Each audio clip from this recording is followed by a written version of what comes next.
Good evening, everyone, and welcome once again back for week number 4 of the W12 Sprint Series. With me in the commentary booth this evening again is Kevin. And Kevin, where are we this evening? Well, hello everybody. Welcome, as Dan said, week 5 of W12 Sprint Series. And as you can see on screen right now, it is Watkins Glen, but in a not so usual track layout, I would say. It's Watkins Glen Classic, and our drivers have to tame once again the Porsche Cup car here on this very fast track in the middle, or is it in the middle of the USA? Somewhere in the USA. Well, the city is Watkins Glen. If I'm correct, it's close to which city was it again? I don't know anymore, actually. So, but yeah, it's located pretty in the middle of the USA, if I'm correct with that. Of course, my geography isn't the best, of course. I know the countries, but I don't know all the places and all the states in the USA. So that's as far as it goes. But we have something new that we bring in this evening, and well, that's something that we are excited to bring in. And for us with that this evening is Robert Regel. We're gonna wait a second because he's just gone across start-finish, I think. So we're gonna wait one more lap, and then he can take us around the track for what will be a lap around this track. And the driver itself will do the talking, so they will say what they feel around the track, and after that we will of course thank them and talk about that ourselves, Kevin. Yes, that's completely right. You explained it perfectly, so we're just gonna wait until Robert comes near to the start-finish straight. And Robert, I hope you are then ready to talk us through one lap here of Watkins Glen. I think, of course, we know Robert. He's a quick driver in almost everything that he drives. So I think he'll be up to the task. But I think now, he should be. Robert, you're in the commentary booth with us. It's over to you. Thank you, guys. So yeah, I just take over now. We are coming here on the straight finish line. Important to take all the speed. 200-meter board, heavy braking, no lockup, and be careful on the exit with the off track. The next series of corners is all flat. 6th gear, important to carry a lot of speed. Long straight now. And yeah, be careful on the braking because there's a little bump and we have no ABS, so you have to be really careful not to lock up the tires. Wait here, and here you also have to be really careful with track limits. You can run quite wide.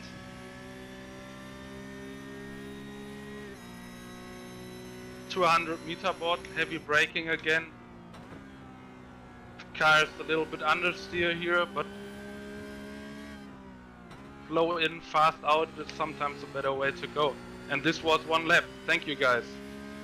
Thank you, Robert, for taking us around that lap. Robert, that was absolutely amazing. I do want to ask you a couple of questions. Of course, you talked about the bump on the end of the straight you're coming up to now. Of course, with the chicane in it, without the chicane this evening. But the bump, do you brake before the bump, or do you brake after it, or ride on it?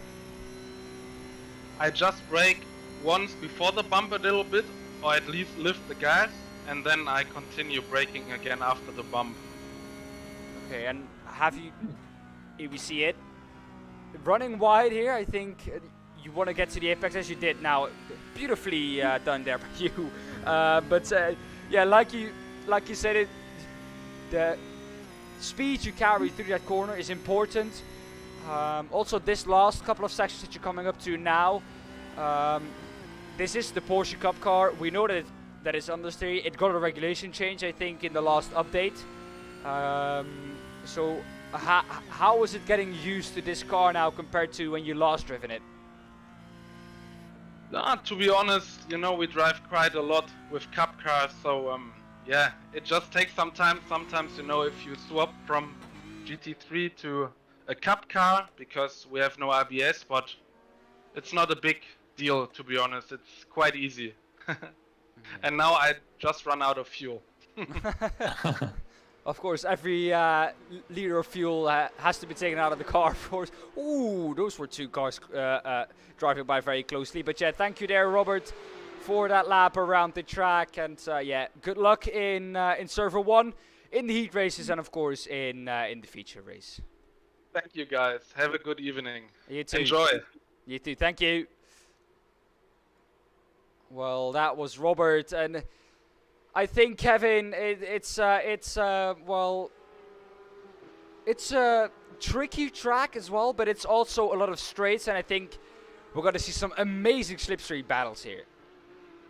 Yeah, the slipstream battles are probably the thing we have to like hope for, because of course not a lot of very slow corners, not a lot of great overtaking spots. I would say maybe turn 1. And I don't know, the final chicane is a bit difficult to get past there, and of course this long corner that Jonas Wanne is now coming up to with the bump before, also not a brilliant spot to overtake. So we will have to see if the slipstream is enough, if our drivers can really pick up the pace on the back straight or on the start finish straight to go for an overtake. It will be interesting to see how the drivers go on about the race here, because yeah, I think they won't have many great overtaking opportunities here at Watkins Classic then. No, I think there's only one hard braking zone, that's into turn 1, because well, turn 2 isn't really an overtaking opportunity. It's the run up the hill, and then turn 4, that long right hander, not really a hard braking zone either. So yeah, going to be difficult. I think maybe into the chicane, the stretched out chicane. I think turn 5 and 6 that is.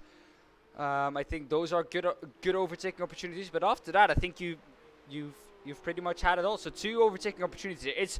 It's not a long track at all, as Jonas Wanne is taking the not meant line through through the chicane there. You're supposed to go straight on there. Yeah.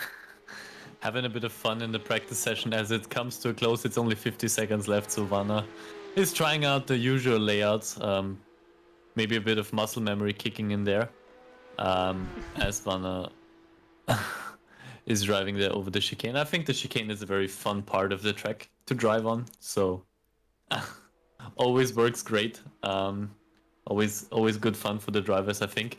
I think it's a very competitive field that we've got there at the moment. P1 and down to like P12, P13, 14, only 4/10ths between the drivers. Look at that, these are the intervals. A couple the intervals absolutely ridiculous. Look, if you look from P1 to P28, there isn't more than a 10th between those drivers. If we go to the gap, this is it then. From P1 to all the way down to P29, the drivers are within a second. So this is going to be absolutely amazing here, I think, in Server 1. Of course, a short track, not a lot of corners, not a lot of places. The drivers can make mistakes as well. So that's, of course, something to think about as we are jumping over into the qualifying session, the lone qualifying session. One lap. As usual. One lap long qualifying. So everything on the line for that one perfect lap. I don't think Watkins Classic should be a big problem with incident points, with off tracks and or contacts or whatever for our drivers. Most of them, in my opinion, should be able to make the lap without incident points. But let's see what our drivers are doing. Hopefully not like Florian did there on his outlap. No, luckily for him though, he will get another lap. Yeah, that was just, if you crash in the outlap, it's not too bad. As soon as you cross that that white line on the start, finish straight.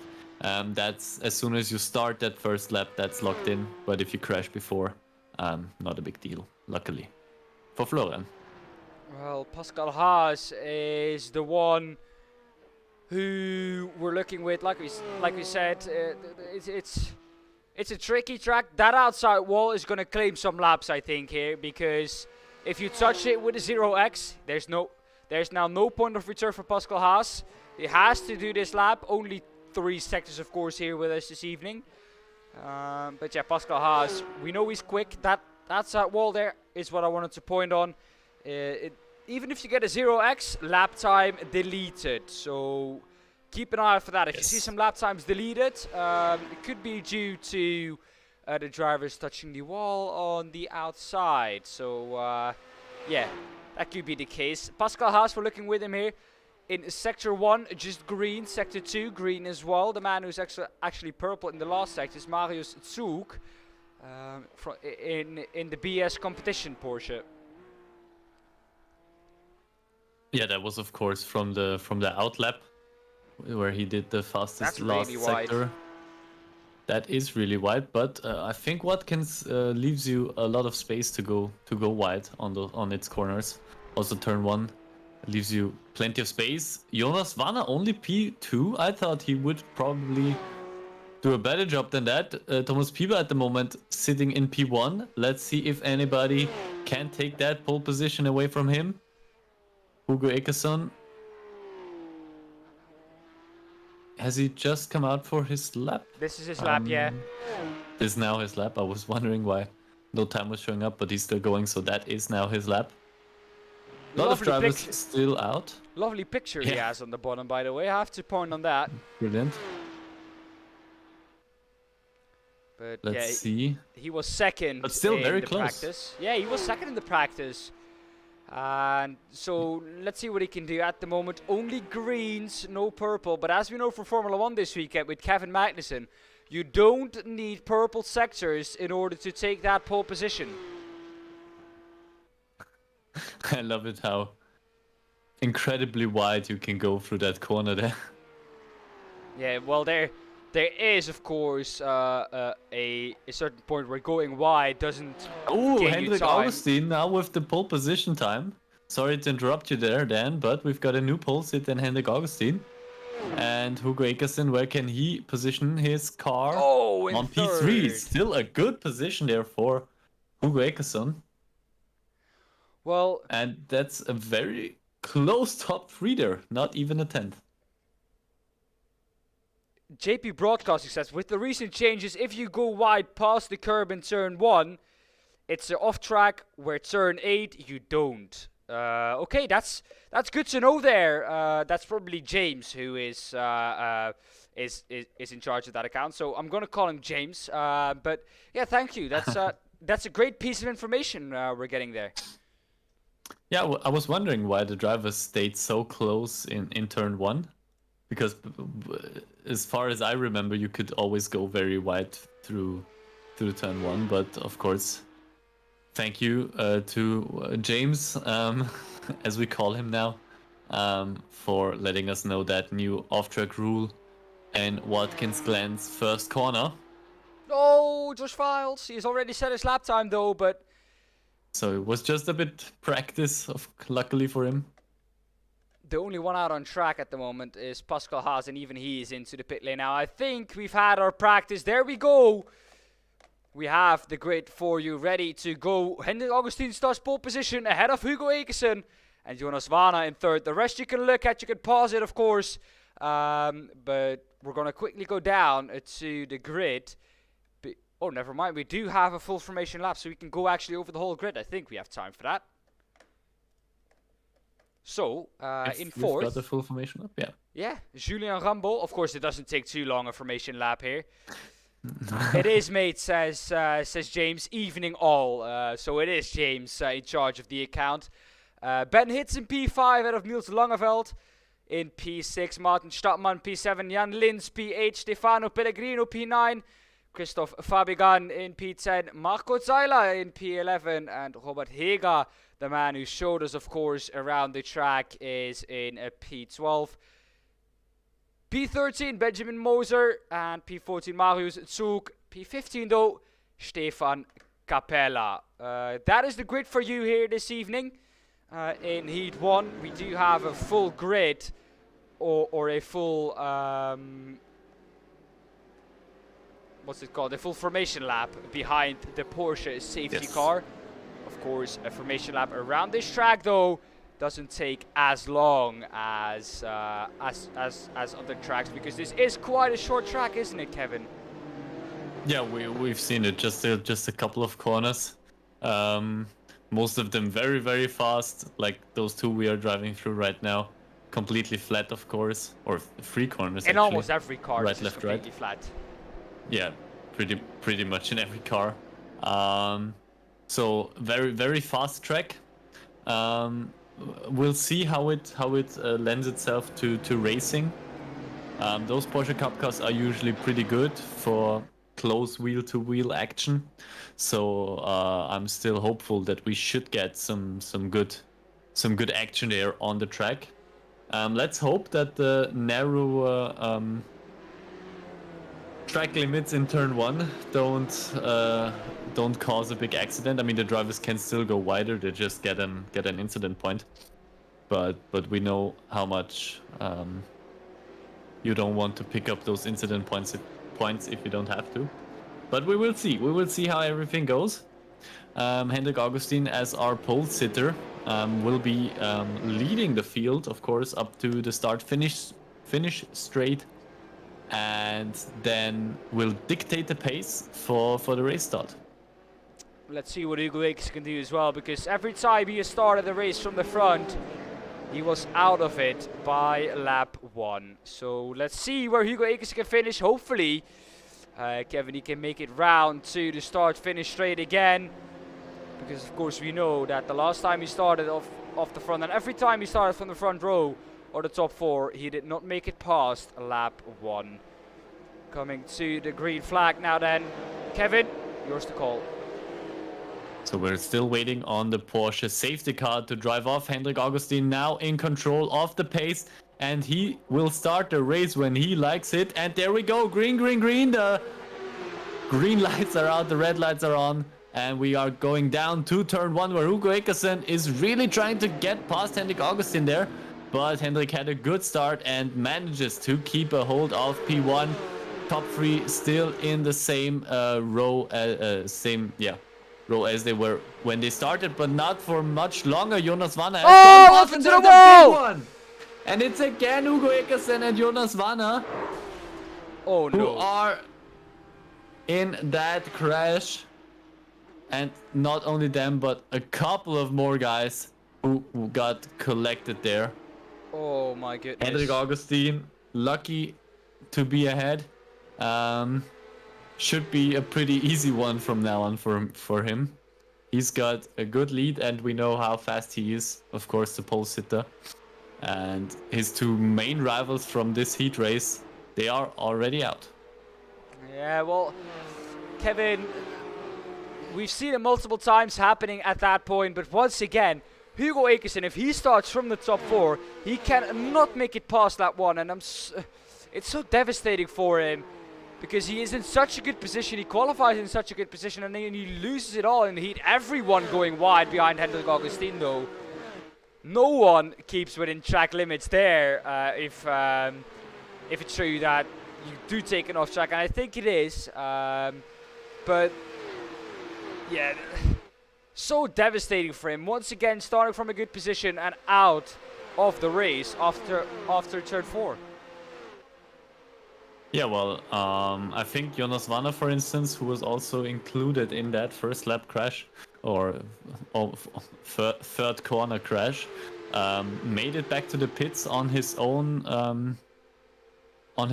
So that why everybody's got a fast repair. So also Hugo Ekesen already out of the pits. They can, of course, once repair their cars and get back out on track, and maybe hope, if one of the drivers ahead has a crash later on in the race or something like that, they can still claw back some positions. So it's good on them to not completely just back out of it, to come back out onto the track and keep on fighting and maybe get 1 or 2 more positions.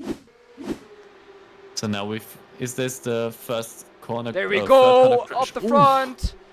Boom. And then Jan Linz unlucky to be there. Yeah, really, really bad timing for him to be included in that crash.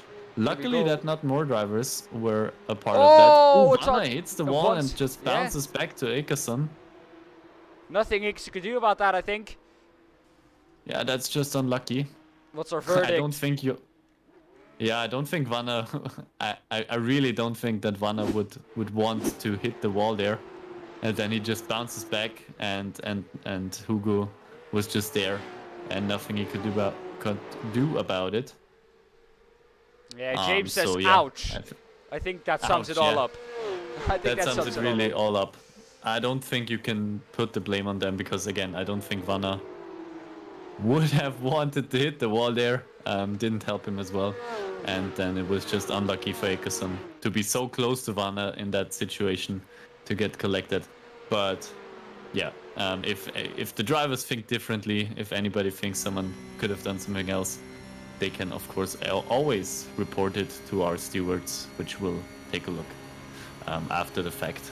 We are not the race stewards, so our decision. We just shout about it. For you guys watching, we just shout about it, of course, as good commentators do. Yeah, of course. If you haven't yet, make sure to smash that like button, and of course subscribe if you haven't yet. Of course, we are here every week with the W12 series. The 6 hours of the Nürburgring coming up, of course, this weekend. And after that, 11th of December, we have the GT3 Endurance Series coming up for you as well.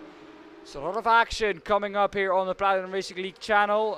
So if you haven't yet, make sure you subscribe. Turn the bell on, because you don't want to miss any of the action, especially from the W12 Sprint Series. Because as we know, Kevin, this always provides us with some close racing, and usually throughout these heat races, as you can see, the gaps don't open up to more than about, well, 5 seconds for the top 5. Yeah, of course. I mean, at the moment, we as the viewers are also very unlucky that Ekason and Vanna crashed out, because those two would have given Augustin at the top a good fight, a good run for his money. And it would have been a bit more exciting there, especially at the top. But again, also here, Look at that. a bit further down the field, we've got some good attempts at overtaking there. Julien Rambo, what can he try? Into, well, turn 6 this eventually is then. Not quite able to get close enough to what is at the moment Langeveld. Langeveld doing a good job here, keeping in P3 as we enter now what I think will be almost the last lap, bro. We might get another one. Second to last, I think 120. Look at that. No one. The leader had. No one follows the off tracks there, don't they? Yeah, but if my SDK isn't mistaken, none of the drivers really have that many off tracks. So maybe it's lenient enough that the drivers can go out like that there. But we will see. We will see, of course, as we're coming through. Yeah, as we can see, yeah, it's a difficult track to overtake. It's what I feared a bit. What might happen? You get the slipstream, but the driver ahead, as the pack stays so close, the driver ahead also gets the slipstream. So nobody really profits from it. But we will see. There's a bit of a contact there, I think. Oh, he goes out wide. And now he goes a bit further back. I think Christoph Fabigan, he lost out badly there. Robert Heger, I think Heger even overtake Rambo to the start-finish line. Yeah, he's in P4. So he was the big winner out of that little contact between Rambo and Fabigan. Robert Heger in P4. Yeah, we're all going slow, so I think this is it. Yeah, this was it. That's definitely it. They're the Finnish flag. So Julien Rambo the wins. flag is out.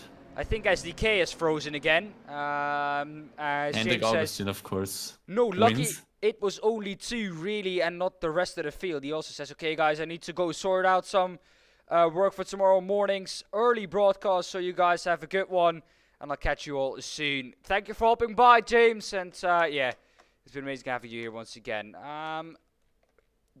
Go over the results for us pretty quickly if you want. I'm gonna try and fix the SDK here.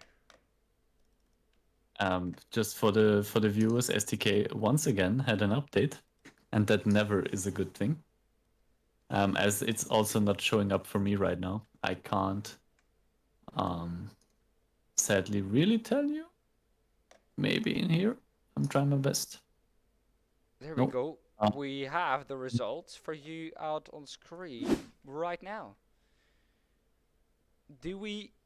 There we go. There we go. You go over it, Kevin. Well, yeah, so we've got a whole introduction lap. So yeah, Hendrik Augustin wins. Pretty uncontested victory. I see the red lights already coming up. Is the race maybe starting already, or is No, SDK playing it's not. pranking us? It's pranking Alright. us. See the- it's just pranking me. So Hendrik Augustin wins a pretty uncontested race. The only 2 drivers that probably were in a shot of beating him crashed out, as we saw on the first lap. He wins ahead of Ben Hitz, and Niels Langeveld comes in P3, so that's your podium for the first heat. Robert Heger, comes in P4, and now we are over to the grid for the second race. Thomas Pieber starts in P1, P2 of course in the qualifying session, and now P1 of course in the second heat, ahead of Patrick Henn. Mirko Bortolotti starts in P3, ahead of Jens Fiedler in P4, Josh Files in P5, Pascal Last starts from P6, Benedikt Hochleitner starts from P7, Hugo Sasse starts from P8, Florian Stadtmann from P9 and Christian Meyer from P10. Florian Becker starts from P11 and Sean Terre starts from P12. Then we have Florian Becker in P11, but I talked about him already. Markus Deutsch in P13, Lebelt in P14, and Ben Bühnagel in P15. So that's the grid for the second heat race here today in Watkins Glen in the Porsche Cup cars. And I think since I had the pleasure of doing it the last time round, we are almost coming up to the start finishing straight. And so Even the pace car, look at that, is going wide. Even the pace car is Even the exploiting pace track car. limits. yeah, so it's just showing the fastest way through there. So we are giving over to the pace car and Thomas Pieber, and I am giving over to you for the race start then. Well, we saw last race how chaotic it can be here at the start. Hopefully everyone gets through safely this time round. We are sadly not going to use the NASCAR ticker, because that's probably going to ruin it all again. Here we go then, coming to the start of this race. Here we go, the pace car moves off, and Thomas Pieber can now dictate the pace. When is he going to go? He goes now, green, green, green, green, and we're off here for the second heat. Thomas Pieber with a really good start. Mirko Bortolotti, look at that on the inside already coming through into turn 1 to 3 wide, and they're going wide. And who's that off? Jens Fiedler, Sean Terre, all off, and another contact there for Sean Terre, and I think Jens Fiedler, well, that's not the start they hoped for, but the start that Thomas Pieber hoped for, definitely. He's still in P1 with a big gap to Patrick Henn and Mirko Bortolotti in third, ahead of Josh Files. Yeah, great start there from Thomas Pieber. Keeps his lead, going a bit, trying to break the draft there on the long back straight. As we are now looking at Pascal Haas in P5, and there's another car of Christian Meyer there in P11. That Porsche has seen better days already, I think. Yeah, I think just a A little couple bit of too drivers wide. out. Yeah, we can see some drivers coming back there. Benedikt Hochleitner in P6. Now coming through the final corner. having to fight off Florian Becker, who's right behind him now, looking up the inside, maybe going for a move down to turn 1. Let's see, Florian Becker, can he do it? Into turn 1, out, breaks him, goes a bit wide there, both of them, but I think Becker went a bit wider, and the car spinning off in the background. That was Lebelt, I think. Lebelt in the green FBP racing car. And at the top, still comfortably at the moment, Thomas Pieber leading the race, while behind him. Now we're looking back at the start for Stadtmann.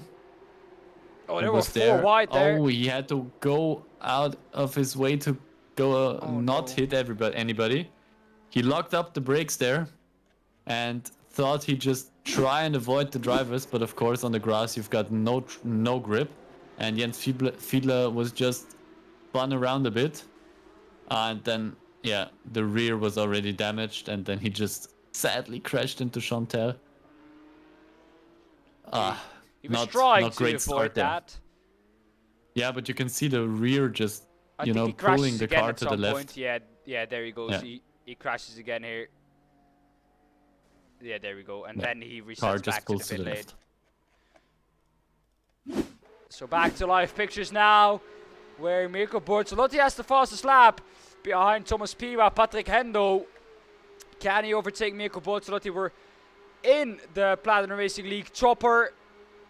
And down the inside maybe for Patrick Hen, not quite close enough this time round. With the fastest lap though, Mirko Bortolotti chasing down the man ahead of him, Thomas Pieber. Do you think that with, at the moment, I think 3 minutes to go, you will get him? It will be difficult, I think. Again, coming close to somebody on this track is one thing, but getting past them is another. But we of course know that Mirko has done more from less, and found overtakes where others maybe couldn't. So I wouldn't bet against him, but I don't think Pieber will make it too easy for him. Pieber was also fast in qualifying, so he's also got some good pace behind him. So we'll see how this one goes out. Of course, Mirko has the advantage of slipstream, which Thomas of course doesn't have, as we can see here.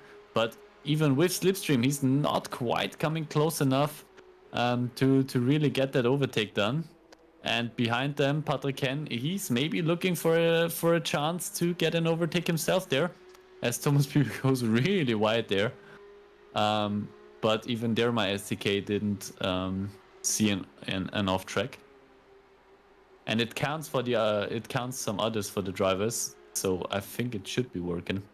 We'll see. I don't think they will get up to the incident limit anyway, so that's no real point of discussion there. But again, now we've been in the chopper cam with them for a whole lap, and we see Mirko just being very close to Thomas Pieber all the time, but never really close enough for a real overtake there. So he will, I don't know, he will really have to pull out something out of a bag if he wants to get past Thomas there in front. I'm trying to sort out that we can see the time that is left in the session. Here we go, Mirko Bortolotti almost pushing him through. I think he even pushed him through. That was a bit of a push there. To speed him on, of course, Mirko doesn't want to lose the position to Patrick Hen behind him as well. So Mirko has to think about two things at once. If he's going for a risky overtake maneuver, he could lose his second position as well there. Patrick Hen doing really well to keep up with those two guys ahead of him. Gaps are extremely close at the moment, but once again, the gaps are close. There is the white flag, so we are in the final lap. If Mirko wants to do anything, he will have to do it very, very soon, and there's not a lot of chances left for a good overtake here on Watkins Glen Classic. We are looking on this final lap, and we can see the gaps are just a bit too wide, I think. for it to really close down up until the next corner. But maybe now Mirko has got a really good pull now on Thomas Pieper's Porsche, and now he's almost side by side. Can this be the maneuver where Mirko takes first position? It is looking very likely at the moment. He is past Thomas Pieper. Can he go for an reverse attack there?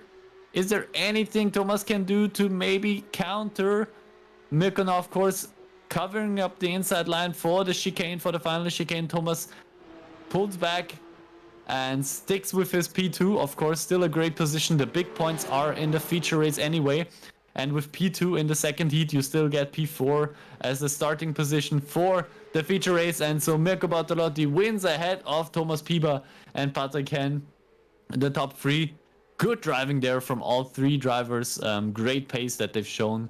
Once again, I think in this race, very close racing, but it shows a bit of my, let's say,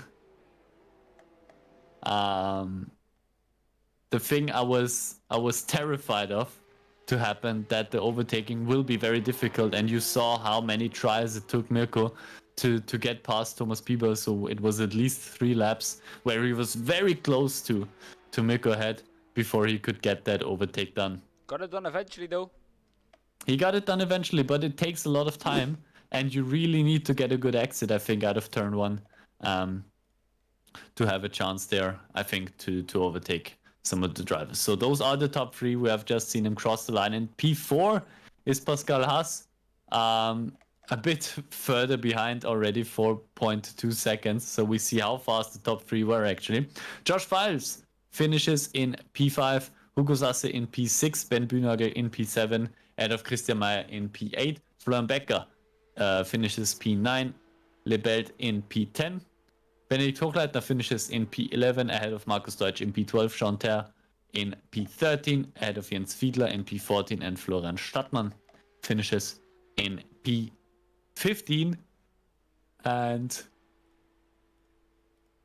so for the feature race, as you know, the Heat 2 drivers will position themselves on the even starting position. So Mirko will start in P2, Thomas Pieper will start in P4, Patrick Henn in P6, Pascal Haas in P8, Hugo Sass in Josh Files in P10, and so on and so forth. So that will be one half of the starting grid for the feature race. Well, I'm trying to, at the moment, sort out something. All right. And I actually got it here, I think. Where is it? Where is it gone? Oh, there it is. That's amazing. Nice. We should, in a moment, be able to see how long there's left in the session.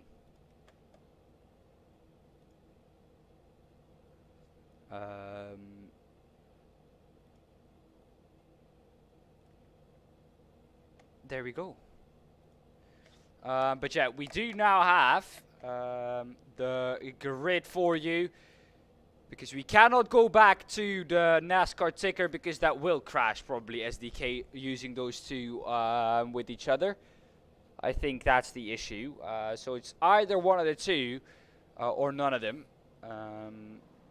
That's basically the issue. Here we go then, and Augustine leads us away ahead of Mirko Bortolotti. Ben Hitz in third, Thomas Pieper in fourth, Niels Langeveld will start this race in fifth. Sixth is Patrick Henn ahead of Robert Heger, who is ahead of Pascal Haas himself. Julien Rambo in P9 ahead of Josh Files in P10. Christophe Fabigan in P11 and Hugo Sasse in P12. Then in P13, Marco Zila. Tyler in P14. Ben, well, pronounce that second name for me, please, Kevin. Ben Bühnagel. Bühnagel. I thought it was that, but I wasn't sure. Benjamin Moser in P15, 16, Christian Meyer. And 17, Stefano Pellegrino. Florian Becker, P18. Starting this race in P19 is Marius Zug.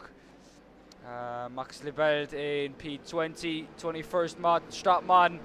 22nd, Benedikt Hochleitner. 23rd, Stefan Capella. 24th, Markus Deutsch. 25th, Jonas Vana. 26th, Sean Terre after that terrible heat race for him. Of course, with that incident. Jan Lins in P27, Jens Fiedler P28. Hugo Ekers in P29. He will be looking to come back through the field, hopefully stay clean. And P30 for Florian Stadtmann.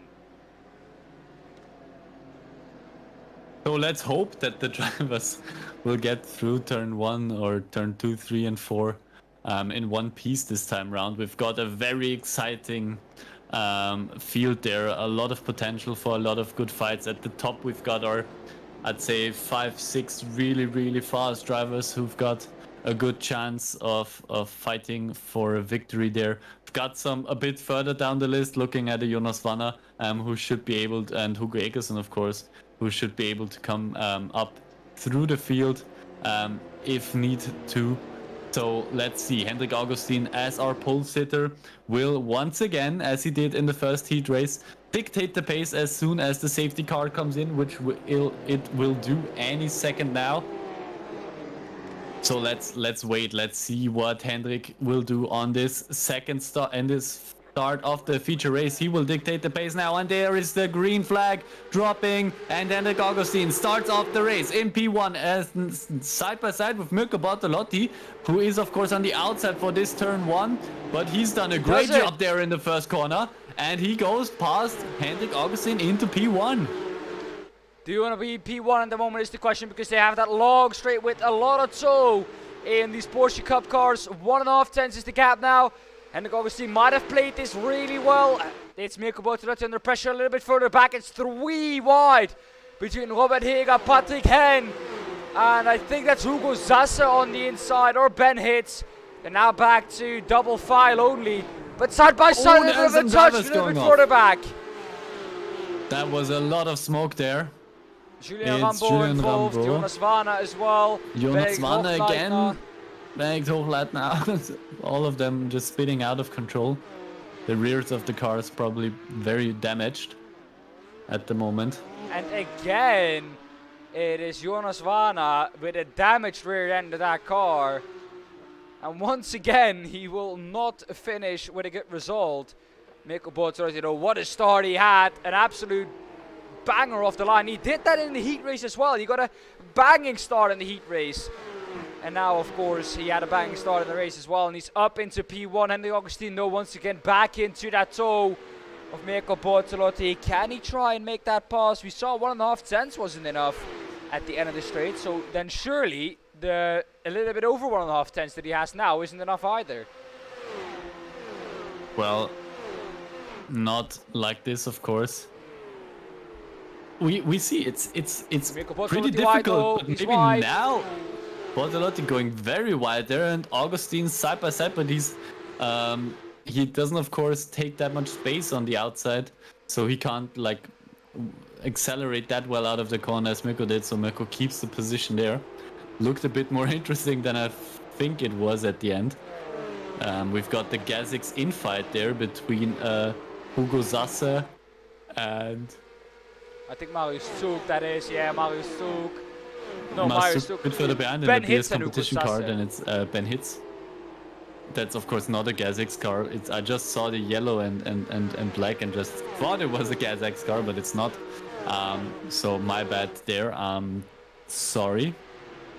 But they, from a wider perspective, they do look a bit similar, I'd say. Of course. Nonetheless.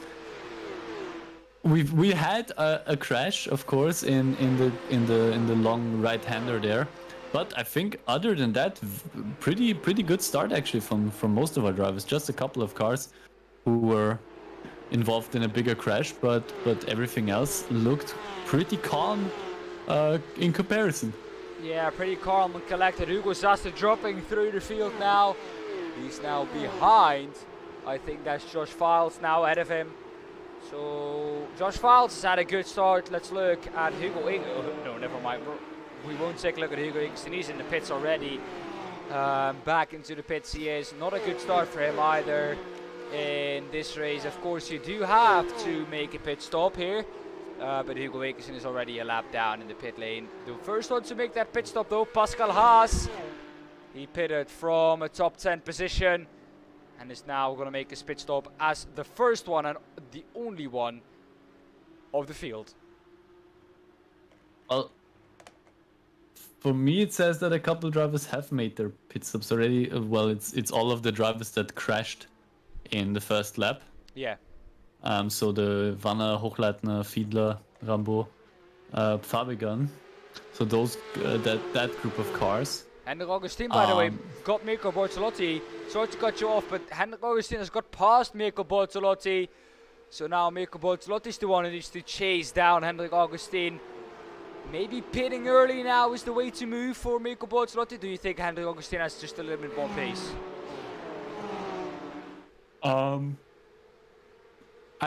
I'm not quite sure, to be honest. I think it's also a down. It's still a lot down to slipstream. Let's not forget that. We saw it in the heat race where Mirko was doing the fastest laps of the race behind the car of Thomas Pieber. So it will probably be a bit of a back and forth, maybe with the overtaking. Maybe someone tries to just save fuel behind the other driver. We will see how that one plays out. Let's see if Mirko goes for the overtake. He didn't, if you remember, he didn't go for the overtake once with Thomas as well, where he just pushed him along a bit. And I think he did exactly the same thing right now with Hendrik. I think he knows it's only about who crosses the finish line first in the last lap. It doesn't matter if he's second all of the race. If on the last lap he's first, that's the one thing that's the most important thing. So I think he's happy to just sit behind, save a bit of fuel if he can, and just drive along. No need to fight now. It just closes the gap to the drivers behind you. And I heard It's a hard! bit of a contact, and there he is. What has happened There was there the then? contact. There Something was that we definitely a usually contact. I never heard it. see happen, I think, happened here. Mirko Bortolotti, what happened to him? We're gonna take a look at what happened to him. Here we go on the chopper cam. Did he just outbrake himself, maybe? Oh, yes he did. Yes he did. Mirko Bortolotti outbraked himself. Oh, yeah, there he he tried to goes. hold it, But and yeah, then he just lost it. Kevin, this is something we never see from this man. We never, ever see Mirko Bortolotti make a mistake on his own. But he did this time round. And, well, for some... At some point you could say it's good to see that he isn't a robot. Yeah, that's one way to put it, of course. Hugo says got tagged in T1. Hugo Akerson, who has changed his name to Hugo Rob, I think. I said tagged in T1. Yeah. It's been not the best of races when it comes to contacts between our drivers, and so yeah, everybody gets it today. I feel like everybody's involved in some kind of contact or whatever, which is unlucky, but yeah, I don't know if it's the track. I don't think it's the cars this time around. I think the drivers are maybe just a bit too overzealous, maybe with their braking, or I couldn't tell you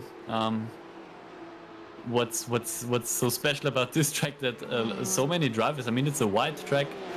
It does have quite a bit of runoff on a lot of places, so really interesting to see how the drivers, why the drivers are crashing out like that. Not something we are looking forward to, of course, in before a race. No, of course not. DJ Dylan says, hey, well, welcome to the stream. Also for everyone in chat. He says my name, I don't know why, but yeah, maybe he knows me. Do I know you? But yeah, Yuri as well here. Welcome everyone to the stream. We're in the feature race, and I'm gonna try it one last time. If this crashes it, I'm gonna be mad. But here we go. But then we at least know what's the problem. Yeah, exactly. So it might be good for something. So yeah, we've got around 9 minutes left. The top 9 are the last drivers to not come in for their mandatory pit stop. I'd say mandatory. You don't actually have to do a pit stop if you can manage to drive They're the whole all race in. without taking pit stop. But now they are all coming in. The fuel loads are of course done so that you can't actually do a whole race on one tank, no matter how much fuel you save, Is unless you everyone like just gonna turn come the in engine now? off. Yeah, so Yeah, now everyone's everybody's come in. in. Those are the final 9 drivers that we were waiting for. Let's see. Especially interesting will be where Hendrik Augustin, of course, comes out. Mikko Bortolotti, of course, also now in the pit lane. Hendrik Augustin now out of the pit lane, still in P1, ahead of Thomas Pieper and Ben Hitz. So Hendrik Augustin, this first server. Let's Mighty. not. I need to like find, knock on wood. I think my table is made out of wood. He's done a brilliant job up until now. Dominated Heat 1, dominated the qualifying, or maybe not the qualifying, but he was on pole position anyhow. Dominated Heat 1, I think we can say that. And up until now, he's done pretty well for himself in the feature race. Of course, got lucky with that little Mirko incident, where Mirko seemed to just outbrake himself, or maybe... Yeah, he might tell us later what happened there. Mirko, of course, always want to talk to us if he has the time. So maybe we'll find out later what happened there in that turn 1 braking incident. But for Hendrik Augustin, it worked out pretty well. Hendrik Augustin in the lead of the gold class. Patrick Hein in the lead of the silver class, though. He's the first on that. DJ Dylan says, I was from the same school as you. Okay, yes, now I do remember you. He was the guy who did all the mad stuff. He was the guy who did everything that wasn't supposed to be done. But yeah, always good fun there, Dylan. But yeah, welcome to the stream, of course, and thanks for hopping in again. Patrick Hen trying to defend from Marius Suki's up the inside, and there we go. Patrick Hen now has to try and maybe cut back on Marius Suki. Does so, gets the better exit. But that run down to turn 5, not long enough, I think, in order for him to do something. Ben Hitz, the closest one now to Thomas Pieper, the man in P3. Also dropping down now, position in that pit stop cycle though, with being in the pits for what was 3/10 longer. Niels Langeveld dropping down to P4 now, and Ben Hitz passed. Maybe he can, tow along with Ben Hitz and try and overtake Thomas Pieper as well. I do have to say though, as that is really wide, I like the yellow more together with the black than I do the gold with the black on delivery from Ben Hitz from the Gas X team. But Ben Hitz, of course, isn't from the Gas team, so that's why it looks different. So running into the same mistake I did there just before, as Tom Pieper looked like he just gave up the position there to Ben Hitz. Just went over to the side and let him pass. Don't know what happened there. If it maybe... Can you really get a slowdown penalty on this track? I'm not quite sure. I think if you can go that far off. If you go too wide in turn 1, I think you can. Yeah, that maybe looked like that. We can't we don't get that info sadly from SDK, so we can't at 100% say what that was, but it looked very much like that. As we are now in a big fight there for P9, because Fabigan against Florian Becker. Florian Becker looked like he was going up the inside, but thought better of it. And now Fabigan going very wide there. And therefore, he's still ahead of Florian Becker. So that worked out for him. And as we are now coming back to the back straight from Becker now going wide. Look, the driver's just trying to break the toe, going left, right. From Becker very close there to Fabigan. But again, not enough for an overtake.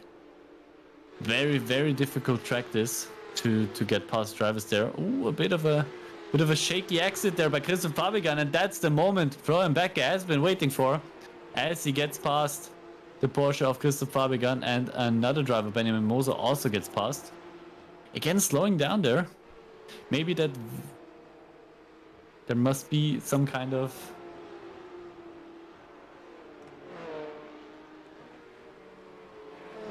Yeah, I don't know where I was going with that. We always have those moments. The internet says, you know, white Kevin emptied out Doherty. everything. White Kevin Doherty. I guess that's with Kevin Doherty. I do know Kevin. I do know you now. I do know Kevin as well. Good friend of mine. But yeah, the racing, as we know, Kevin here is it's as close as ever. And close at the front as well. Marius Zug now trying to overtake Niels Langeveld.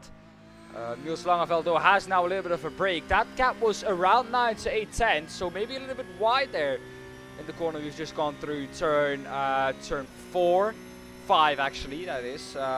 But where do you think we're gonna be in 3 minutes time? Hendrik Augustin still in the lead, increasing that lead. The gap now 3 seconds, a little bit further back. Thomas Pieper 7 tenths away from Ben Hitz, but also 6 tenths away, 7 tenths away from Niels Langeveld behind him. Marius Zug has dropped away from Niels Langeveld as well. Niels Langeveld himself though, look at this gap has come down quite rapidly now. Thomas Pieper, this doesn't look like 6 tenths gap, does it? It looks a bit further behind from the onboard camera.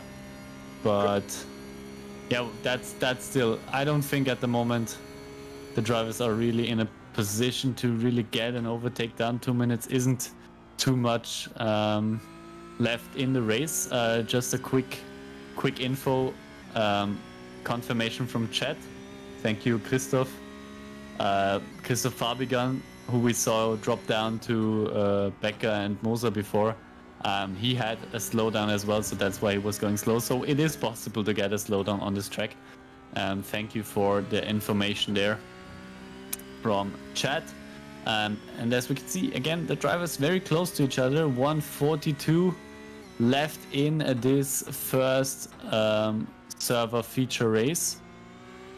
And I don't know, that was not a great exit there by Niels, so that won't be the lap where he gets close enough to Thomas Pieper to try and get an overtake there.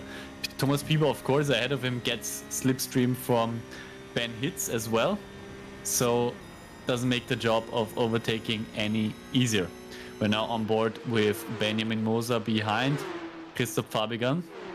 Look, those two are very close. That might be an opportunity for an overtake there. But also Benjamin Moser also pushes Christoph Fabigan on. A bit of team play there between the two Austrian sim racers, maybe trying to get a bit closer to Florian Becker in front, but somebody's going very wide there. Christoph Fabigan has gone very wide there. That should probably also be a slowdown penalty, I guess. But I'm not quite sure where you can get those on this track. Look, this is an off track. This is an off track. That was definitely an off track, yeah. But the one where he went wide, that wasn't an off track. Where he went really, really wide, that wasn't one. Yeah, well, so there's some weird things going on. Yeah, the track limits on Watkins, they are always something to behold, I guess. But yeah, we are back with our leader of the race, with our very comfortable leader on the final lap of the race, Hendrik Augustin. Coming down into the fast right-hander. 3 seconds ahead of Ben Hitz. Those three are still fighting at the back, but we, of course, give this moment to our race leader and probably in a few seconds race winner. As you can see on the timing tower, Ben Hitz and Thomas Pieper are still fighting for that second position. Hendrik Augustin, nonetheless, wins the first server race here in Watkins Glen.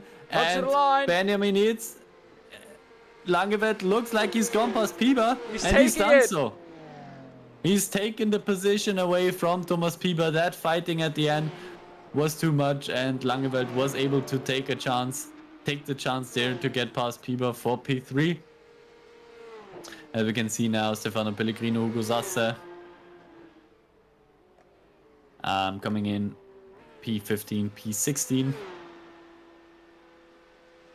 So yeah, the race had its moments, I think, but was a bit difficult for us too, to really find the action in the race. Very difficult track. I feel very, how do you say? My ego is very inflated that I predicted how this race would go down pretty well, I think, at the beginning. Inflated? It being very... Inflated isn't then the right word to use, because that means your ego is very high right now. Yeah, because I was right. Yeah, exactly, exactly. So... Inflated would be that you probably would have been wrong. But well, on the inside of the turn, says Christoph, he says, turn inside, you can get a slowdown for cutting. So on the inside of the first turn, you can get that slowdown. We are going to take a look at the results. That makes sense. That makes sense. That is the 8-2, yes. So there we go. We have Hendrik Augustin winning in the feature race ahead of Ben Hitz, who came ahead of Niels Langeveld. Of course, look at the gap there. Less than 500 of a second there. That's how close that was between those two in P3 and P4.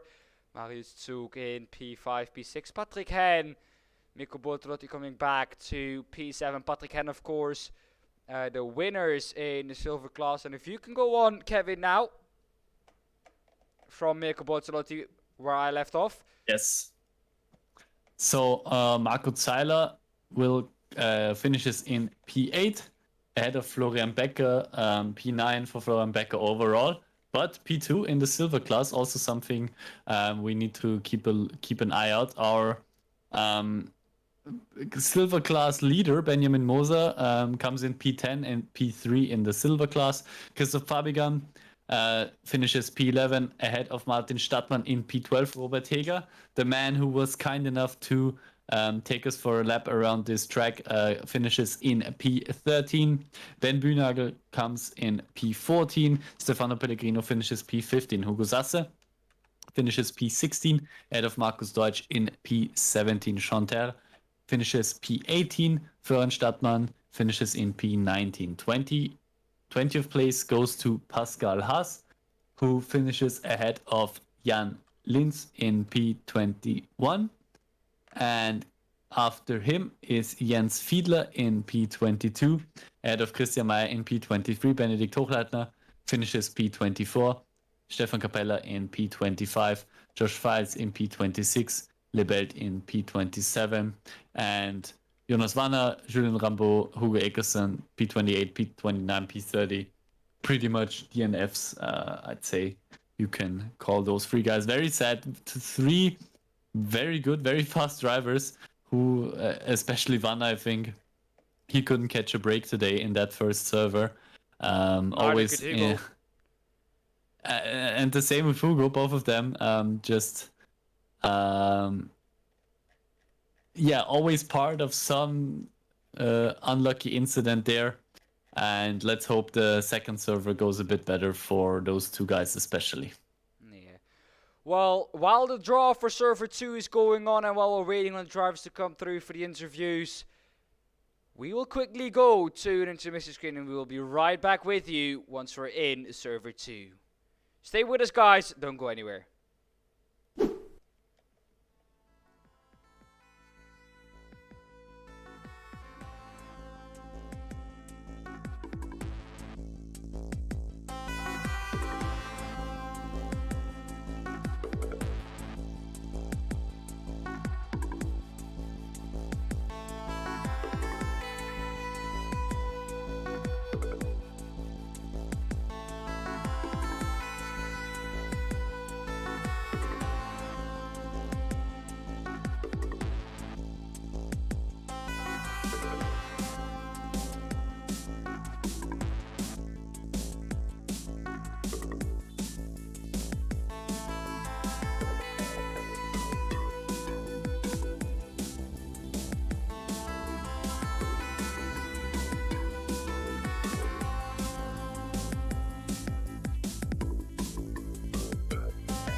Welcome back to server 2 of the W12 Sprint Series, week number 5. We haven't traveled too far. We are still in the good old US of A. But we of course have switched tracks. We are at the Barber Motorsports Park, a track which has been in iRacing I think for a very long time. Barber Motorsports Park, Barber, of course, maybe for all you iRacing, iRacers, of course. Oh! As we see, That's a big hit. that came a bit out of the blue. Barber Motorsports Park, of course, Barber might be familiar to some of the drivers. Skip Barber, of course, the car, very popular car in iRacing. And we are here with the GT4 cars. We are, of course, in server 2, so only GT3 and GT4s available to choose for the second server. And yeah, let's hope for some great racing here at Barber Motorsports Park. Well, we would love to give you a guide around the track, and I do actually know the track. I didn't have it in iRacing, but I, of course, know this because I watch a lot of IndyCar, and they are known for being here usually. Of course, you can see on the left-hand side the manufacturers. Of course, the cars that all the drivers are in. We're looking with Martin Stottmann. I think Mirko Bortolotti is really quick in these GT4s. And he's coming up at the moment to halfway through the lap almost. And I'm actually trying to find laps completed. Yeah, he's now coming up to the last 3 corners. So very difficult last sector here. Very difficult to see where you want to brake, but Mirko doesn't give us the chance of driving with him because he's coming into the pit lane. Then. Here we go through the last corner, and vital to take a lot of speed onto this straight as we go now then into turn 1. Turn 1, of course, a left-hander, and a really tricky left-hander into turn 1. Now turn 2 to the right-hand side. The track drops away on exit here, so watch out for a lot of understeer here in this right-hand corner. Then we go uphill once again. A beautiful track this is. Into turn 4 this is then. And we're now on the right-hand side of us. We have the main straight, but now the left-hander off turn 5 coming up. A long-lasting left-hander this is. And finally out of it. A lot of grass, a lot of natural track limits through turn 6. The little kink on this straight pretty much flat out with these cars. As we're now into a very tricky section, turn 7, 8, and turn 7, 8, and 9, dropping away here in turn 9. Really easy to shoot wide off into the gravel. If you do so, though, you're off into the gravel and usually off into the wall because on the ice grass there's not a lot of grip. Into turn 10, 11 now. Uphill we go. Looks way more room on entry than there actually is on exit, but really easy to shoot wide. Into turn 12 then, and into turn 13 here, that's a tricky one, and now into turn 14, 15 and 16. 14 and 15, a really long right-hander, it just keeps carrying on. And maybe a theme that you guys have seen as we now go through turn 16, the drivers are working the steering wheel, left, right and center. There isn't a lot of time for the drivers to really rest their arms here, is there? As Mario Stuto with that lap, amazingly goes up into P1. So that actually was a lap that gives you P1 here in the practice session at the moment, 127.004. Yeah, as you said, first of all, a lot of corners, but also what I love most about this track, a lot of elevation, going up, going down, through the corners. The corner which Marius Zug will be coming up very shortly, the very narrow chicane actually. That you can almost straight line there. So now let's see how Marius Zug does it now. Not taking a lot of curb there, but a lot of curb here. So he can pretty much, he just has to turn right at the beginning, go straight over that curb and then turn right out of the corner. Which is always brilliant fun to drive in the skip barbers, in the GT4s and pretty much in all of the cars. What I just want to quickly point out is, of course, in the second server, we do have penalty weights. They are decided on how well the car brands finish in the races. So let me just quickly go through them. The heaviest car on the field, or the car with the most penalty weights at the moment, with plus 25 kilograms, is the Mercedes AMG GT4, as right now driven by Mirko Bortolotti, Jonas Wanner, Robert Heger, and Florian Stadtmann and Stefano Pellegrino. So not a lot of Mercedes on track at the moment. I can just see Florian Stadtmann, Martin Stadtmann also in the Mercedes, but not too many Mercedes, probably because of the heavy penalty weights. The second heaviest car, which had a great showing last week around, is the McLaren 570S GT4, which has a penalty weight of plus 18 kilograms. The only drivers driving the McLaren are the drivers which have to drive the McLaren because they did so well last time around.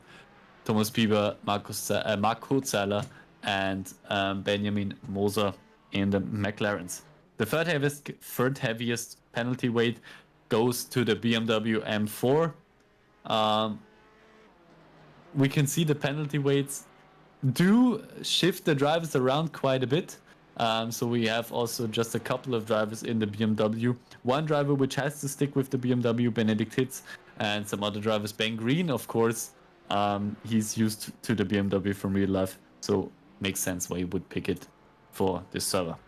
The fourth heaviest penalty weight goes to the Aston Martin GT4, which is actually leading the practice session right now. And the fifth heaviest is the Porsche Cayman with just 5 kilograms. And now we switch over into the qualifying session.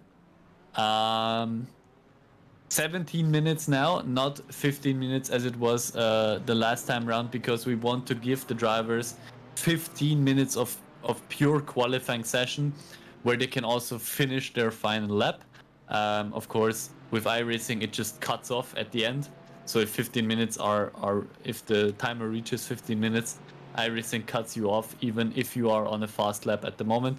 So we wanted to eliminate that, and so the time has been increased to 17 minutes to give the drivers 15 minutes of real qualifying plus that final lap at the end. Second server is of course open qualifying, as we are looking at one of our fastest drivers on the grid, or the fastest driver from the practice session at least, Marius Zug in the Aston Martin GT4. And I think what we can really see is how well the penalty weights have worked of trying to balance out the field. Maybe 1 week one car is the fastest. I think last week the McLaren definitely had a shot at a title of fastest car.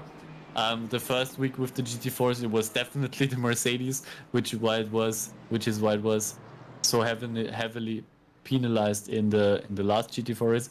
And this time around, maybe it's the Aston Martin. We had two good Aston Martin finishes, as Marius Zug goes just a bit wide on the exit of the final corner and has to tow himself back to pit road, as most of the a lot of the drivers are now starting their first flying lap.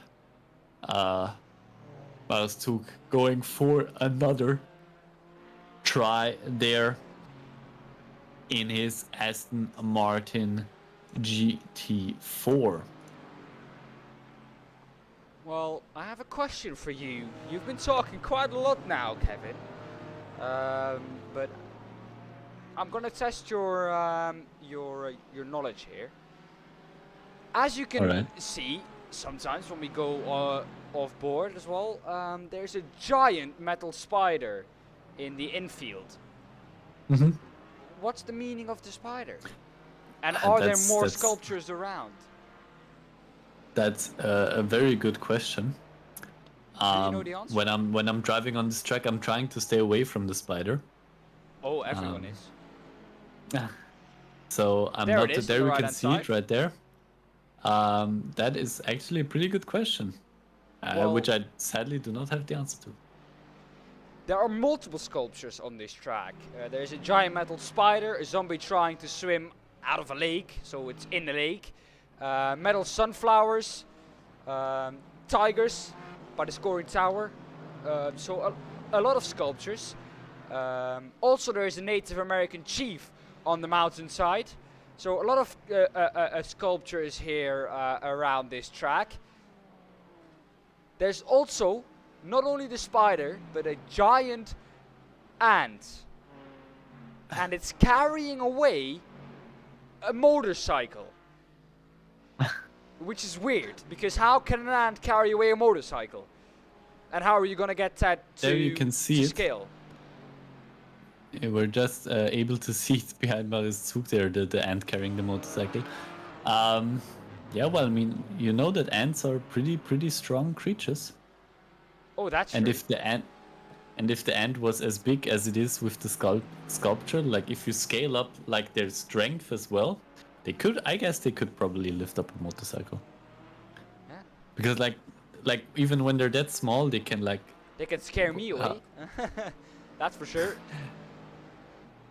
well, but like, they can carry a lot of their weight, so a lot more than their own weight. So I guess if you scale it up to a bigger ant, they could also probably carry away bigger things. But maybe let's get back on track with the important stuff for this race, which is of course the qualifying session going on right now.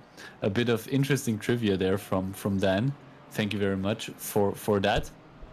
As the first times of qualifying are starting to drop in, Ben Green at the moment, the leader of qualifying, not anymore, as Marius Zug takes away pole position from him by quite a bit, 3/10 there.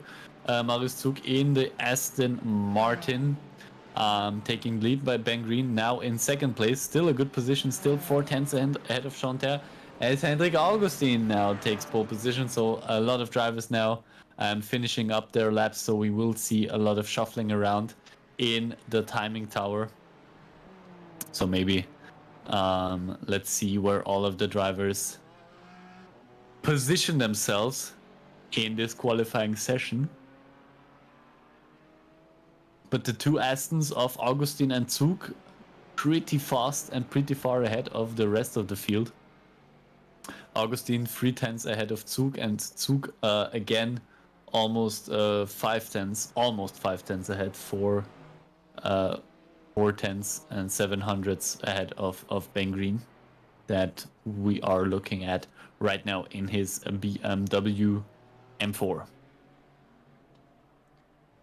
Well, like you said, there are different ballasts for each cars. Could you just quickly, once again, for the people that have just come in, go over them again? Just quickly, Yes, the of ballast course. per car. Just very quickly. Heaviest car is the Mercedes with plus 25 kilograms. Then comes the McLaren with plus 18 kilograms. The BMW, driven by Ben Green, we're looking at right now, plus 15 kilograms. Then comes the Aston Martin, which is the leading car at the moment, which has only plus 10 kilograms. And the lightest car, let's say it like that, is the Porsche with plus 5 kilograms. So a whopping 20 kilograms difference between the Mercedes and the Porsche, for instance. And we know that 20 kilograms in the race world is a lot of time. Massive, absolutely ridiculous amount of weight. Whenever it comes down to weight, I love there's like this bigger interview with Nico Rosberg, as Jonas Warner takes the pole at the moment in the heaviest car. So what are we even talking about then? What are we even talking about? Well, there's a reason this car has more weight. It's not Yeah. to make the car slower than all the others. It's to get the Of course car not. on pace with all the others. And And at the I mean, moment, it's only 700, so it is exactly. very close. So there is no amount of weight to do 700ths of a second. There is, if you do 5 kilograms, it's immediately going to be a tenth or two again, maybe even 3. Oh, of course. So there isn't any amount of weight that will get it closer than that. So I think they've done at the moment a pretty good job. But we also know that Jonas Warner in these GT4s is really quick. Yeah, he definitely has to probably redeem himself after that first pretty terrible server for him. And he does very well, puts it on pole for the moment.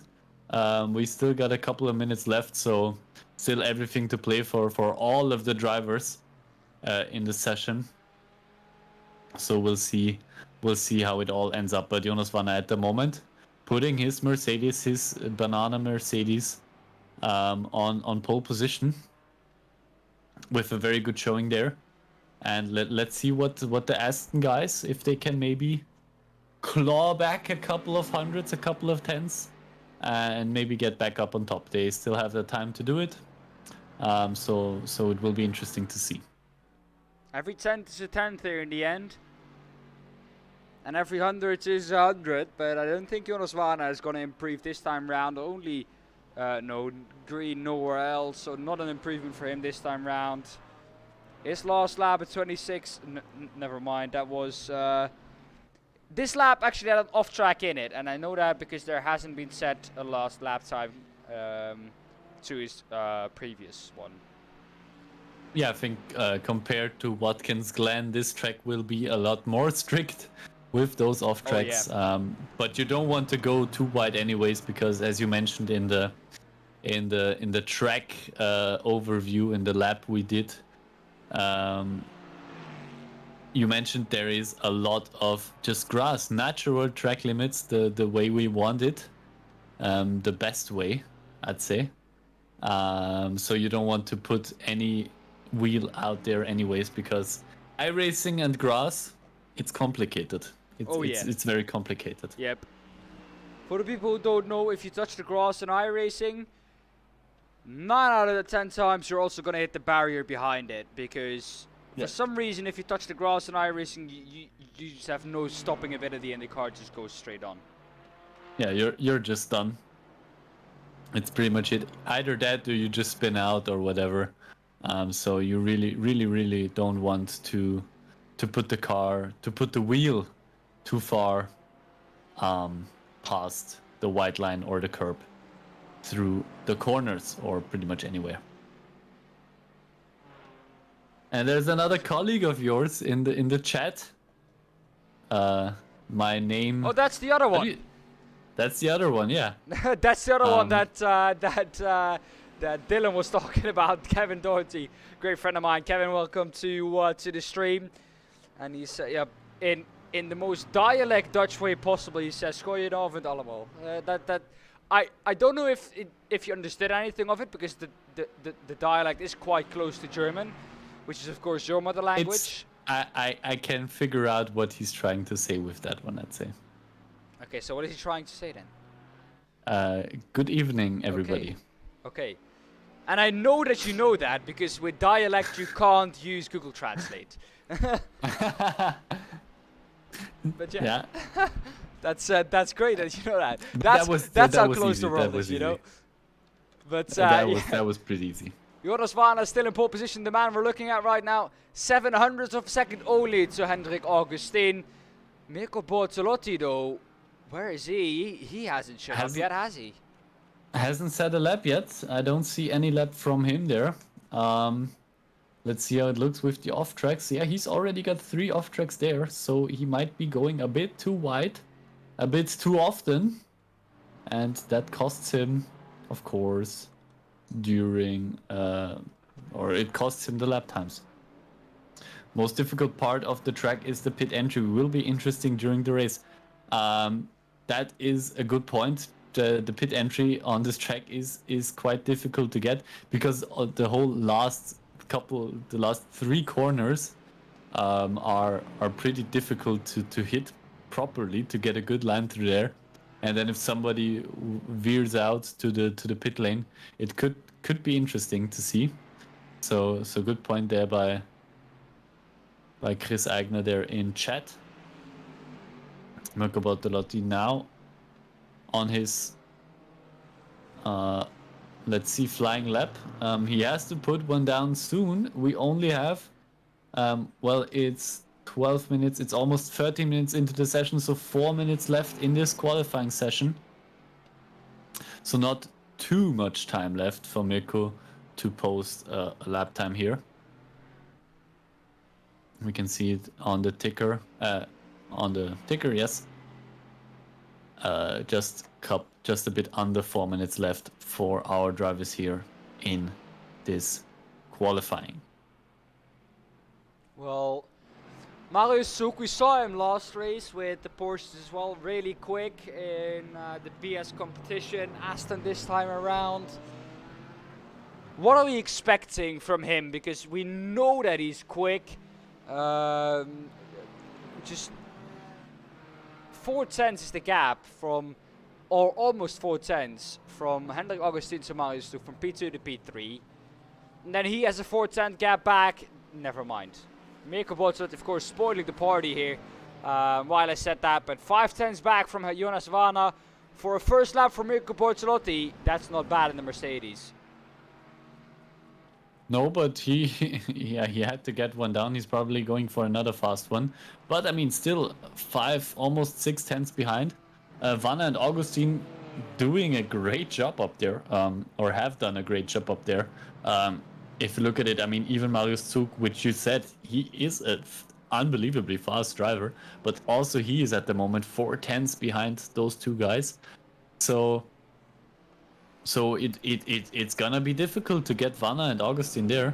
They really have to pull out all of the stops. Zug flashing the car ahead of him a bit, so he might not be happy with how traffic is acting up at the moment, which is of course always a danger in those open qualifying sessions. You win some, you lose some, you might get some slipstream, but you might get held up in traffic as well. And it seemed like Marius Zug was getting held up a bit in traffic there. Of course, everybody just trying to get a fast lap in, but that couldn't have helped Marius Zug there, I think. Jens Fiedler behind them in the Red Bull liveried BMW M4. You know what they say, Kevin. Always watch out for the Red Bull liveries in iRacing. I don't think Jens Fiedler is one of those stereotypes. I'm pretty sure he isn't. Let's hope not. Let's hope not. Yeah, I'm pretty sure he isn't. We both know Jens Fiedler, and we know that he's usually someone who is pro clean racing, and I can't see him really crashing someone out on purpose. Let's say no, that. Of course not. Of course, everyone can have moments in their life where they do things that you regret afterwards. But no, I don't think Jens Fiedler actually has it in him. He's a pretty composed man, you know, from how we know him. So I don't think. Oh, he definitely had to brake there. Close. That was good awareness from Jens Fiedler. Yeah, braking hard there to miss the car going off. Did a great job there. Well, I think that Niels Langeveld is trying to hide from us with that camo livery. Where is Niels Langeveld on the track? Can we see him? No, Niels Langeveld with the Gazax-esque livery. I don't really know what to make of it. It looks like someone has. Well, to me it looks like someone has taken yellow paint and just started throwing it at the car. To me, it looks like somebody, you know, when you have it like in Photoshop. Yeah. And then you just like grab it and just pull it a bit to the wrong side, because I can see the Gazax logo there. So it looks like someone just took the livery and just, you know, pushed it to the side a bit. Well, that was qualifying. Already done. That was the qualifying session. Top two drivers in a class of their own, I would say. Hendrik Augustin ahead of Jonas Vanna. Those two drivers just far and away the fastest guys on track in this qualifying session. In P3 comes Marius Zug. P4 for Mirko Bortolotti. P5 is Hugo Sasse. Martin Stadtmann starts from 6th. Thomas Pieber. It's a whole formation lap. So Thomas Pieber starts from P7. Ben Green starts from P8, and Niels Langeveld starts from P9, the driver we looked at last. P10 is Robert Heger in the second BS competition car. And the top 10 all within a second. But I'd say you've got, of course, the top 2 drivers, if they can keep that pace up in the race, they should be flying at the moment. They seem extremely fast, especially Jonas Wanner with that heavily penalized Mercedes. Shows, as you said, it shows just how well the penalty weight system works to get the cars closer together, and I think Hendrik and Jonas have shown that brilliantly today. Josh Files then back to the starting grid. Josh Files starts from P11 and Marco Zeller from P12. Florian Becker starts from P13. Jens Fiedler in the Red Bull liveried Mercedes BMW, of course. BMW M4 starts from P14. Chanter from P15. Pascal Haas starts from P16 ahead of Lebelt in P17. Ben Hitz starts the race from P18 ahead of Patrick Henn in P19. Christian Meyer starts from P20. Jan Linz P21 and Stefano Pellegrino P22. Florian Stadtmann should be next in line it's Benjamin Moser, in P23. Julian Rambo in P24. Florian Stadtmann, here he is in P25. Ben Bühnagel starts from P26 ahead of Markus Deutsch in P27. Benedikt Hochleitner starts from P28 and Stefan Capella in P29 rounds off the starting grid. A grid of 30 drivers here with us, of course, this evening, which is amazing to see.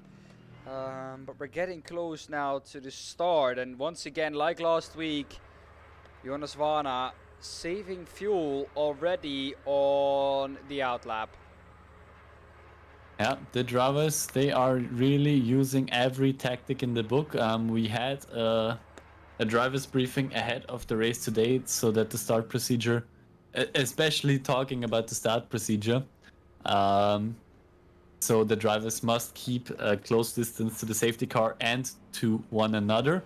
If they manage still to save fuel during that, then that's of course great, but they must make sure to not leave a gap that's too big, so that you don't have like this harmonica effect, that the drivers might be crashing into one another. Mirko Bortolotti himself is leaving quite a big gap now. That looks like a big gap. I sadly can't perfectly remember if they made some kind of exact rule, but just in a reasonable distance, I'd say you would have to keep close to the driver in front of you, especially now at the end of the formation lap, which we are coming to right now. The safety car driving into the pit lane, so now it's all up to Jonas Wanner in P1 to start off the race for us in the Mercedes. Or is it? Or am I just stupid? Or There we go. Green. Here we go. Jonas Wanner started for pole position, and Augustin though already trying to On pass the him. inside. Oh, That's 3 wide. Mirko on the losing side there, going very wide, and there's another contact there. So not a great start by our drivers. Look at how many cars are out there. That didn't look too great. Top 2 drivers managing to get away from the pack a bit. Ben Green, the only driver to really keep up with them through that starting procedure. P4, Niels Langeveld, also not too far behind. Langeveld and Zasse maybe behind them. So the top 5 still in a relatively close, even though Zasse almost 2 seconds already behind Jonas Wanner at the moment. But those guys are still relatively close to each other, I'd say. And then we've got a little bit of a gap. Mirko Bortolotti, even though he was pushed very wide there through the first corner and very far out onto the grass, he manages to stay in P6. So what happened there? Let's see. Ooh, that. Oh, and he's coming unlucky back on track. That's a lot of drivers out there. Not the greatest showing there. Let's see what happens. Julian Rambo in the rear, just trying to avoid the chaos, and then he just stops right in front of him, gets a little tap on the nose, but Josh Files gets hit by the turning car, then hits the Mercedes himself. Mercedes has to go very, very wide, and Josh Files just... It looked like... I'm not sure if he was braking all the way there. No, I don't think so. He releases brake, not the way to go normally. No, it didn't harm anyone right now, but that's not the way you should do that. Of course, you should always hold the brake there. Lucky to not collect anybody there. A little bit further on the road, it's Benedict Hochleitner now on his own. He just lost That's it on the power. But seemed like he was in last position at that moment anyway, so no driver there to be collected with him. Now we're with Lebel, so that's through the final corner, I'd say. And he's just gone wide, and as we talked about the grass, it's very dangerous. And he hits the wall very heavy there. At least the toe to the pit lane wouldn't be too far, but the drive to the pit lane would be very long indeed. So he probably took the toe. Jens Fiedler there with a tank slap out of the corner and then gets hit from behind. But I think Josh Files was facing the wrong way. That was Josh Files, but of course Fiedler, yeah, we'll have to look if he could have reacted to that. That looked very close there and very difficult to react to. Ben Green now in the lead of the race. Jonas Wanner and Hendrik Augustin now behind. The BMW, the GasX BMW there from Ben Green. So 3 different brands in the top 3. We've got a BMW, we've got a Mercedes, we've got an Aston Martin. That's always great to look at if we've got different cars fighting at the top for P1, of course. Well, it's not only this battle that is going on a little bit further back, though. We have some amazing battles as well between Benjamin Moser and Patrick Hen. The McLaren and the BMW. Patrick Hen is on the outside with the BMW inside for Benjamin Moser. Makes that move stick, but then gets hit. And they're both off onto the gravel. No, he just keeps it on the grass. But once again, a hit. Yeah, once again a hit there, and not what you want to see. It's let's say it like that. No, definitely not. Lots of little contacts that just spiral out of control there. Yeah, a lot of replays. Sorry guys for that, but of course we want to catch all the action from that starting crash. Of course, that was a big, well, I think we can call that the big one, can't we? Yeah, that was probably the big one, I hope, for this race.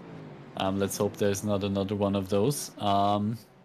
Because at the top it's getting quite close. So this race might redeem itself for all our viewers, if it at least produces some great racing now, and it looks set to do that. The top 4 drivers all within a second, and Niels Langeveld looking, not really looking up the inside, but just, you know, just had a little look up the inside of Augustin there.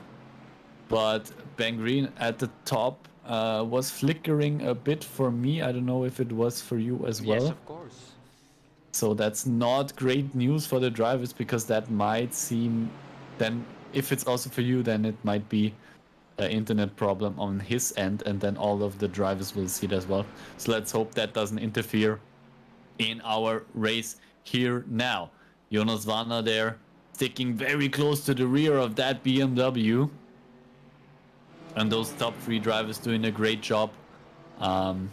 Really keeping it close for the podium positions. Hendrik Augustin turns into pit lane. He's the first one of the top drivers to go for it, to go for the pit stop, to get some more fuel on board. And he tries the undercut there. Let's see if it works out. It has worked out in previous W12 races before, so it might as well do so tonight. Well, that has then promoted Mikko Botrati up to his starting position in P4. Niels Langeveld, though, up 6 positions in the top 3 again. He was quick in the Porsche Cup, of course, finished 2nd and 3rd. Is in P3 again. This could be an all-podium evening here for Niels Langeveld if he can keep this up. well, he's still got the reverse grid race then, of course, ahead of him, which is always a difficult one if you finish the feature race near the top or at the top. Of course, top 18 will be reversed. Will start in reversed order in the second race from the grid. As we can see, Jonas Wanner really so close to that BMW of Ben Green ahead of him. Almost like pushing him on, and Ben just flickering out in and out of the picture. I hope it's not too distracting for Jonas Wanner. I know how much I hate that when that happens in front of me in a race. And now Ben Green is also jumping into the pit lane. He's going for it. He's had enough of Ben Green ahead of him having, I guess, connection troubles. And so he's going for the pit stop there. Jonas Wanner now in to get more fuel. Ben Green so stays as the leader of the race, and of course the connection troubles also make it a bit difficult for us to follow him, because when he's gone, our camera will be gone as well. Perfect example there. Perfect example there. But he stays in the lead. Niels Langeveld now in second position, of course, hasn't made his pit stop yet. Most of the drivers. So up until P12, none of the drivers have made a pit stop now. I have a feeling. Now P12, yeah. Look how much time Niels Langeveld is gaining on Ben Green. If Ben Green pits now, I think that Jonas Wanner will be ahead of him. Although, look at this then. Hendrik Augustin overtaken all of them. Hendrik Augustin is ahead of the man who was in P2 last time round by a big margin. So this could be a potential race lead for Hendrik Augustin once everyone has pitted. Yeah, Jonas Wanner had a longer pit stop for whatever reason. So he must have miscalculated his fuel, because Hendrik Augustin, as we know, came in a lap before. But Hendrik Augustin has pitted 1 second Ben less. Green in. We're going to see it now. Jonas Wanner, yeah, Ben Green now in. Let's see where, how long he will stand. So Hendrik Augustin, 38 seconds pit lane time. Let's see how long it is for Ben Green. There he is, Hendrik Augustin, and we can see Ben Green in the pit lane, just still sitting there. And there's a car in the rear, turning around. I think that was Jonas Wanner. I think Jonas Wanner just crashed out. Yeah, that was Jonas Wanner. That Merc doesn't look happy. No, not at all. And, oh, that is devastating for Jonas Wanner. Again in a good position. To forget. Yeah. Again in a good position. Ben Green has come out behind Hendrik Augustin. There we go. He would also have come out behind Jonas Wanner. Like I said, now Mirko Bortolotti will probably go very, very long as he can. In order to maybe have the best opportunity to try and be ahead of Hendrik Augustin, because he looks quick. Niels Langeveld looks quick as well. If he can keep in the slipstream of Mirko Bortolotti, goes with him into the pit lane. Now this will be the battle for the rear lead. I think everyone is going to pit now behind him. Ben Hitch, Josh Fowles, Christian Meyer, Benjamin Moser, Stefan Capella, probably all going to come into the pit lane. And Hendrik Augustin will be the one probably leading this race if Mirko Bortolotti can't come out ahead of him. Yeah, I can't at the moment see Mirko actually staying in front now. Also Ben Green, 40-second pit lane time. So also he's standing. He was very long in the pit lane for a very, very long time. Yeah, Hendrik Augustin. He has retaken the lead, and with quite a margin there from Mirko Bortolotti. Also Mirko Bortolotti with a 40-second pit lane time. Maybe Hendrik just fueled less than all of the others, and maybe not enough, and tries to save it out. Because he has a I mean, he was 2 seconds shorter in the pit lane than Mirko Bortolotti, who pitted 3 laps later. His pit lane time is the shortest of everyone. So maybe Hendrik has gone for the ultra low fuel pit stop, and has to save now like a madman to get to the finish. We will see how this one plays out. Well, this might have something to do with the car he's in, because also in a McLaren, as Thomas Pivan, his lap time was a 30, or his pit lane time was a 38.7 as well. So that McLaren may be proving very, very fuel economy friendly. Yeah, but of course Augustin is driving the Aston, which is of course also a British car. Sorry. So easy mistake to make there. But also Piper with also a longer pit lane time than Hendrik Augustin. But Piper also pitted 3 laps later. So Hendrik pitted very early, and he might be trying to go something here. He might be trying to go for the interesting strategy. That's what I can read from those pit lane times. He must have done something. He must have fueled less, and now is trying to go for the fuel saving strat. Well, Mirko That's the only Bortolotti's thing pit I lane can time. think of at the moment. Yeah, well, Mirko Bortolotti's pit lane time was 2.1 seconds slower than Hendrik Augustin. If you take those 2.1 seconds away, he would be within 1.6 seconds. And he was nowhere near that time when they went into the pit lane. So he's actually gained time on track. He's just lost that again in the pit lane. Yeah, and again, Mirko pitted 3 laps later. So if we're looking at the fuel, that must have meant that Hendrik just taken on less fuel, and that he's trying to save it. I mean, it is a strategy that has worked out before. The race isn't too long anymore. It's just 1 minute 40 seconds now. So, and the gap is big enough. So if he manages it well, he could very well do it. I mean, and Hendrik was absolutely one of the fastest guys in the session at the moment. We saw it in qualifying. So he probably just took a bet on himself and thought, you know what, I've got the pace, I can do this. I'm just gonna pit a bit quicker than all of the other guys and gain some time like that. There is the white flag, as we can see, Barney the flagman waving it. So this is the final lap of the race. And Hugo Sasse might be looking at another position there, might be looking at position 6 to take it away from Jonas Wanner, who is still driving that badly damaged Mercedes, as Benjamin Moser has another crash. He had that little contact in the chicane there that we looked at the beginning. Oh, what a terrible first race for him. Had to wait so long before he could get back on full throttle again. Look how much time he's lost with that.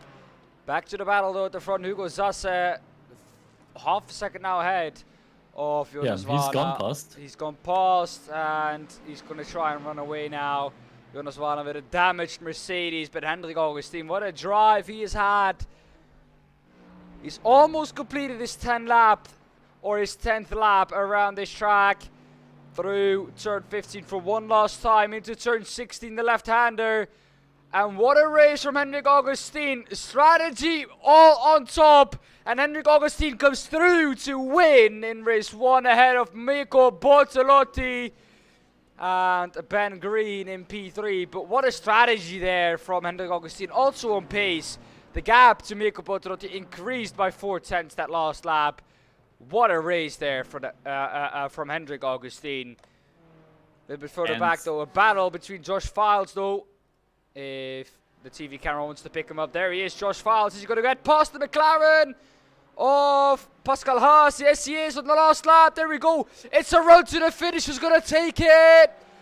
It's going to be Josh Files. There we go. Josh Files takes it. A run down to the line for P19 eventually.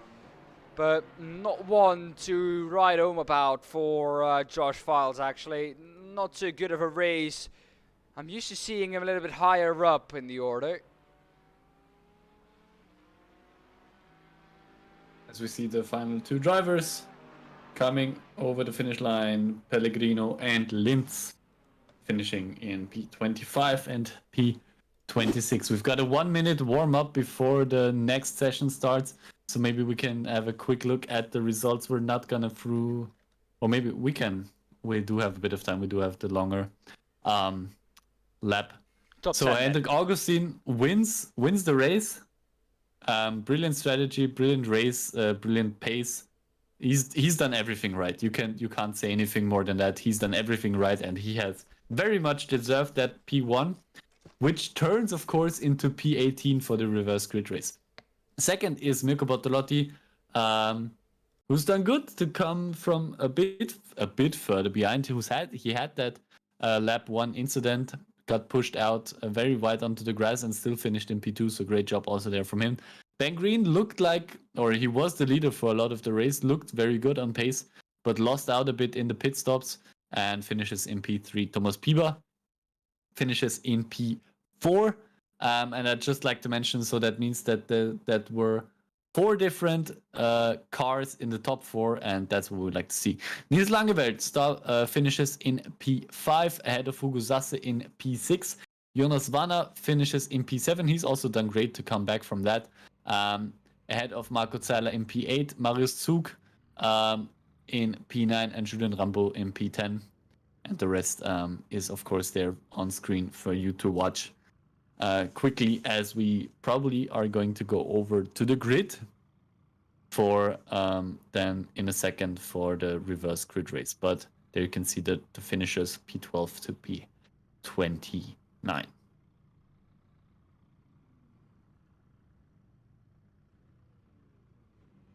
And there we are.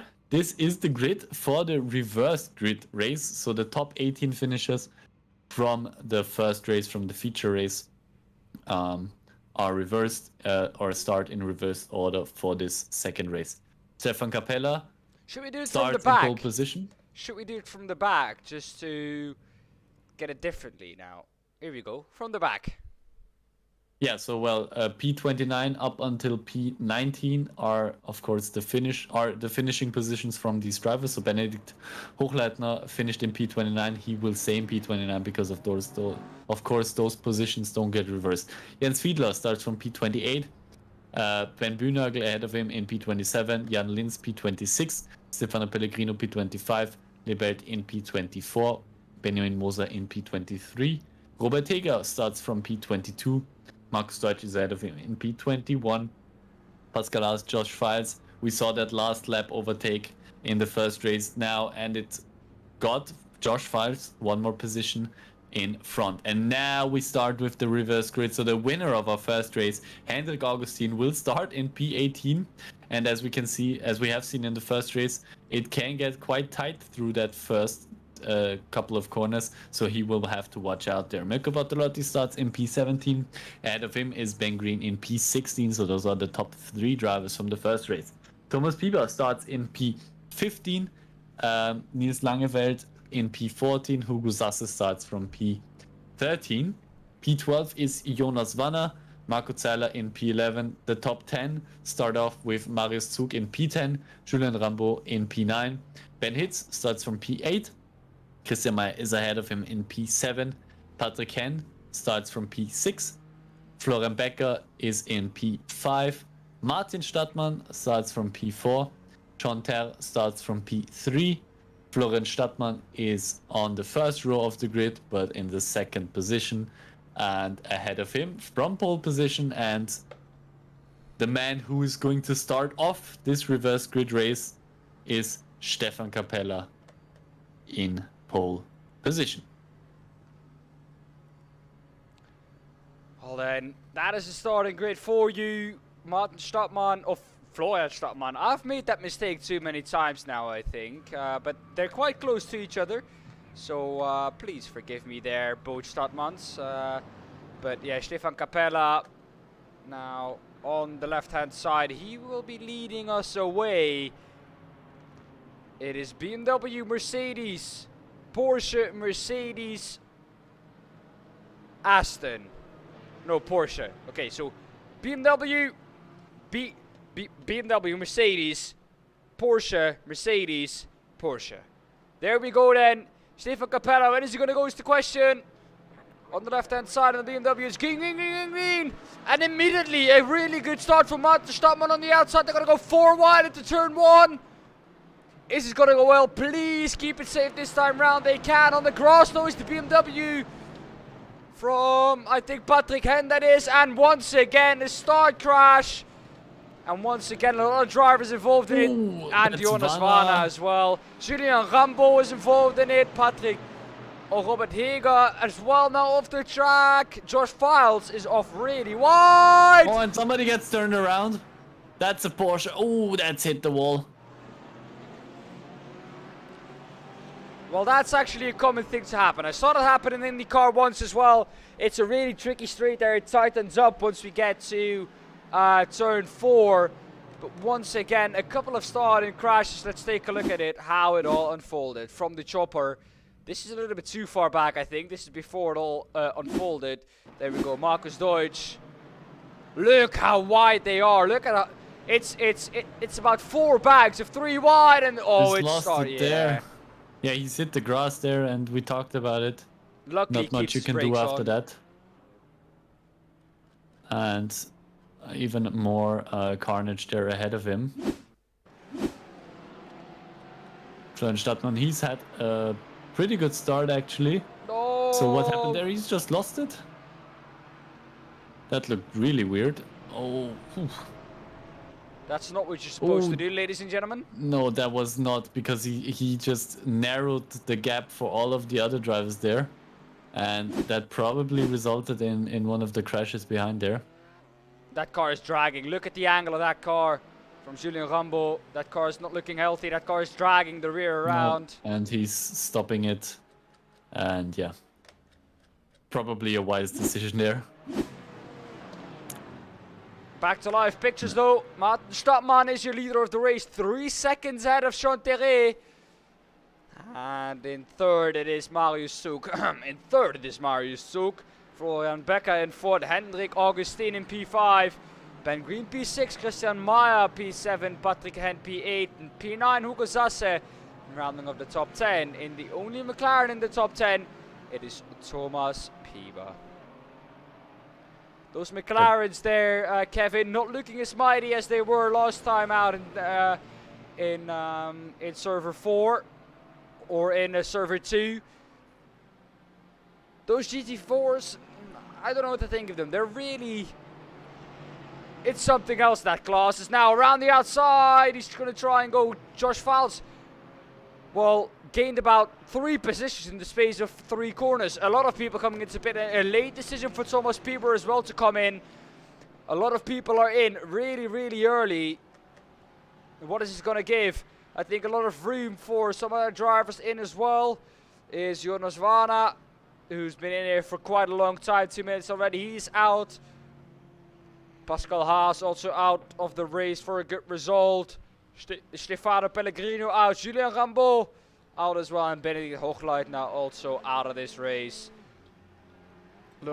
Some people have made their first pit stop already though, including Stefan Capella, Marco Zila, Saila, Mirko Bortolotti has made his pit stop, Niels Langeveld, Marcus Deutsch and Florian Stadtmann.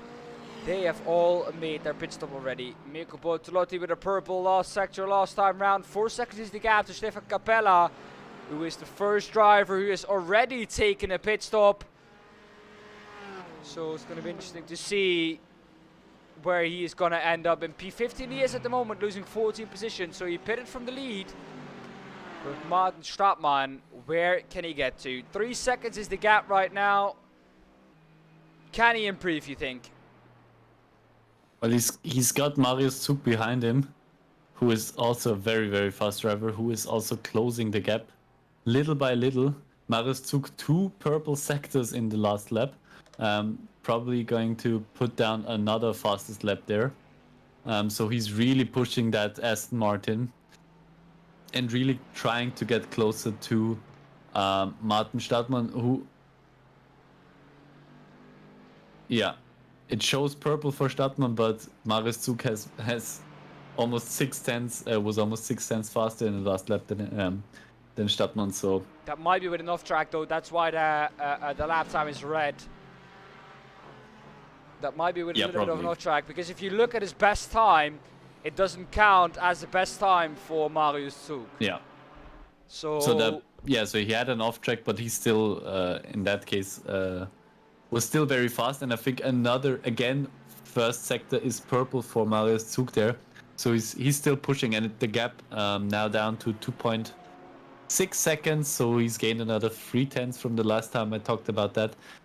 And the race is still 12 minutes to go, so I think Stadtmann, he probably could do it, but he really has to give it all because he's got a very fast driver behind him right now. Yeah, Martin Stottmann, of course, in the Mercedes, as is Florian Stottmann. So both Stottmanns in the Mercedes. Florian Stottmann, though, in the AM class. Martin Stottmann in the Pro class. So Martin Stottmann could win overall here if he plays his cards right, of course. This time round, though, not and once again, it seems to be an off track for Marius Zug, because that's 27.4 is quicker than the quickest lap time from Martin Stottmann, but not showing up as the quickest lap time overall. No, because that has gone to P15 to Mirko Bortolotti with a 1:27.1. He's got the purple time at the moment. He's also really pushing that Mercedes, but he's of course very far back. 1:27.0, so he's improved on that time. Once again, still the fastest driver on track at the moment. But yeah, he's too far behind to be probably much of a danger to Martin Stadtmann at the moment. But we will see if he keeps up the good pace. You know, the drivers in front, so everybody up until Ben Hitz in P9 still has to do their pit stop. So you never know what might come of it. So Mirko will just keep pushing, and we will see where this will play out once everybody has come into pit lane. Yeah, I think Jens Fiedler, if we look at P23, he's closing up now to the back of Florian Stottmann. Let's see where he is. There we go. He's going to be able to overtake, though, in that Red Bull livery at BMW. Oh, big snap there. That's going to ruin his run out of the turn. Maya being overtaken, or overtaking the man out of him, Stefan Capella. That's for P17 in this race.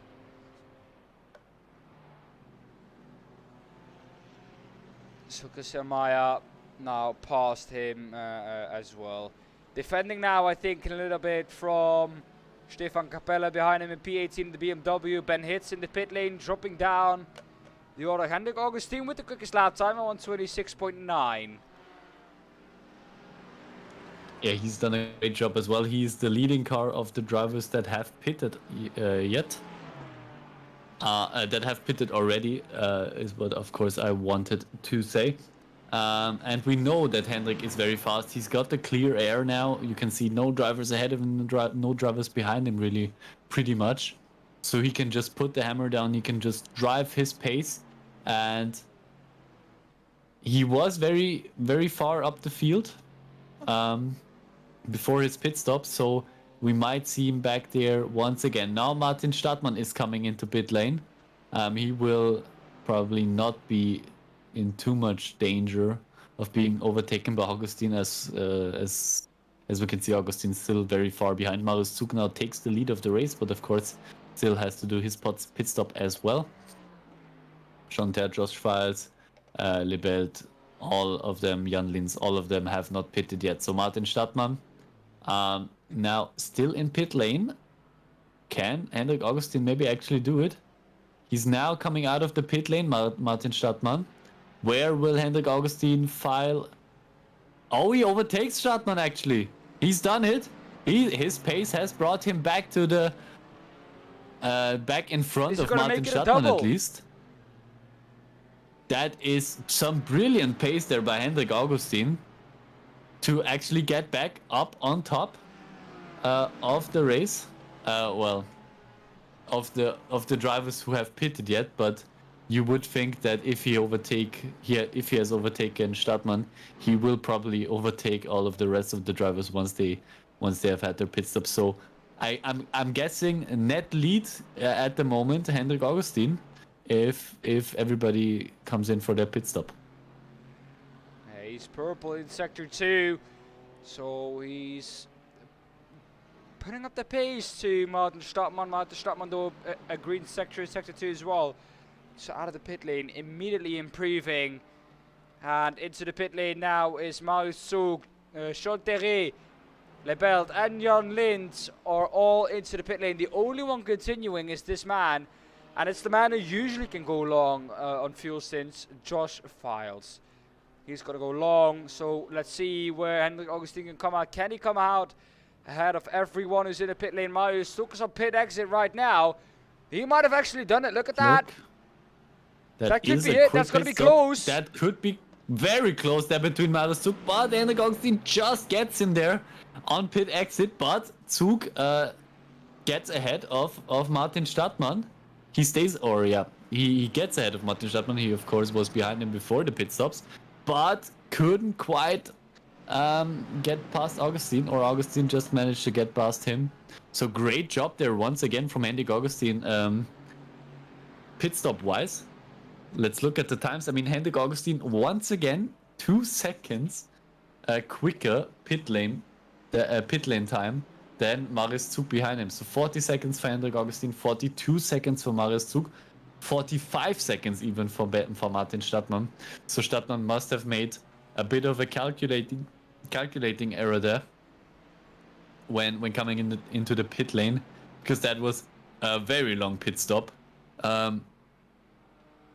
It was actually one of the longest, I think the second longest pit stop of the whole field. So he must have done a little mistake there with his fuel calculations. Josh Files, the final man who has not pitted yet, has come into the pit lane now.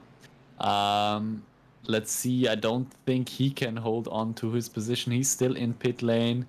He's still in the pit lane. Now he sets off once again, but Hendrik Augustin and Marius Zug are already past him, and also Martin Stadtmann flies by there on the start-finish straight. So now Hendrik Augustin, he's back on top. He's back leading the race and the last lap. Purple lap for Hendrik Augustin there. 1:26.82 for Hendrik Augustin. He's back in the lead. Domenico at the races. Great job, Sean, who's actually the leading Porsche at the moment. Dropped down 4 places from where he started though, but he's pressurizing at the moment. Josh Files in P7. Where could he get up to, do you think? Because he's looking rapid at the moment. Yeah, he's done a great job. He's also had a very good start. He was one of the drivers who really capitalized on the slow start of the drivers ahead of him. He's actually the leading silver class car at the moment as well. So also a great achievement there for him. Let's see. Oh, he's gone a bit wide there, but he could keep it. He could keep it straight. The grass always dangerous in iRacing, but he's really testing out the limits of his Porsche and of the Barber Motorsports Park there. But kept it cool. It looks like the drivers there are pretty much in a rhythm right now. Nobody really close enough for an overtake at the moment. I think you can just see them all really neatly spaced out in between each other. So I don't think, if no one makes a mistake there right now, we shouldn't see an overtake probably too too close now in the future.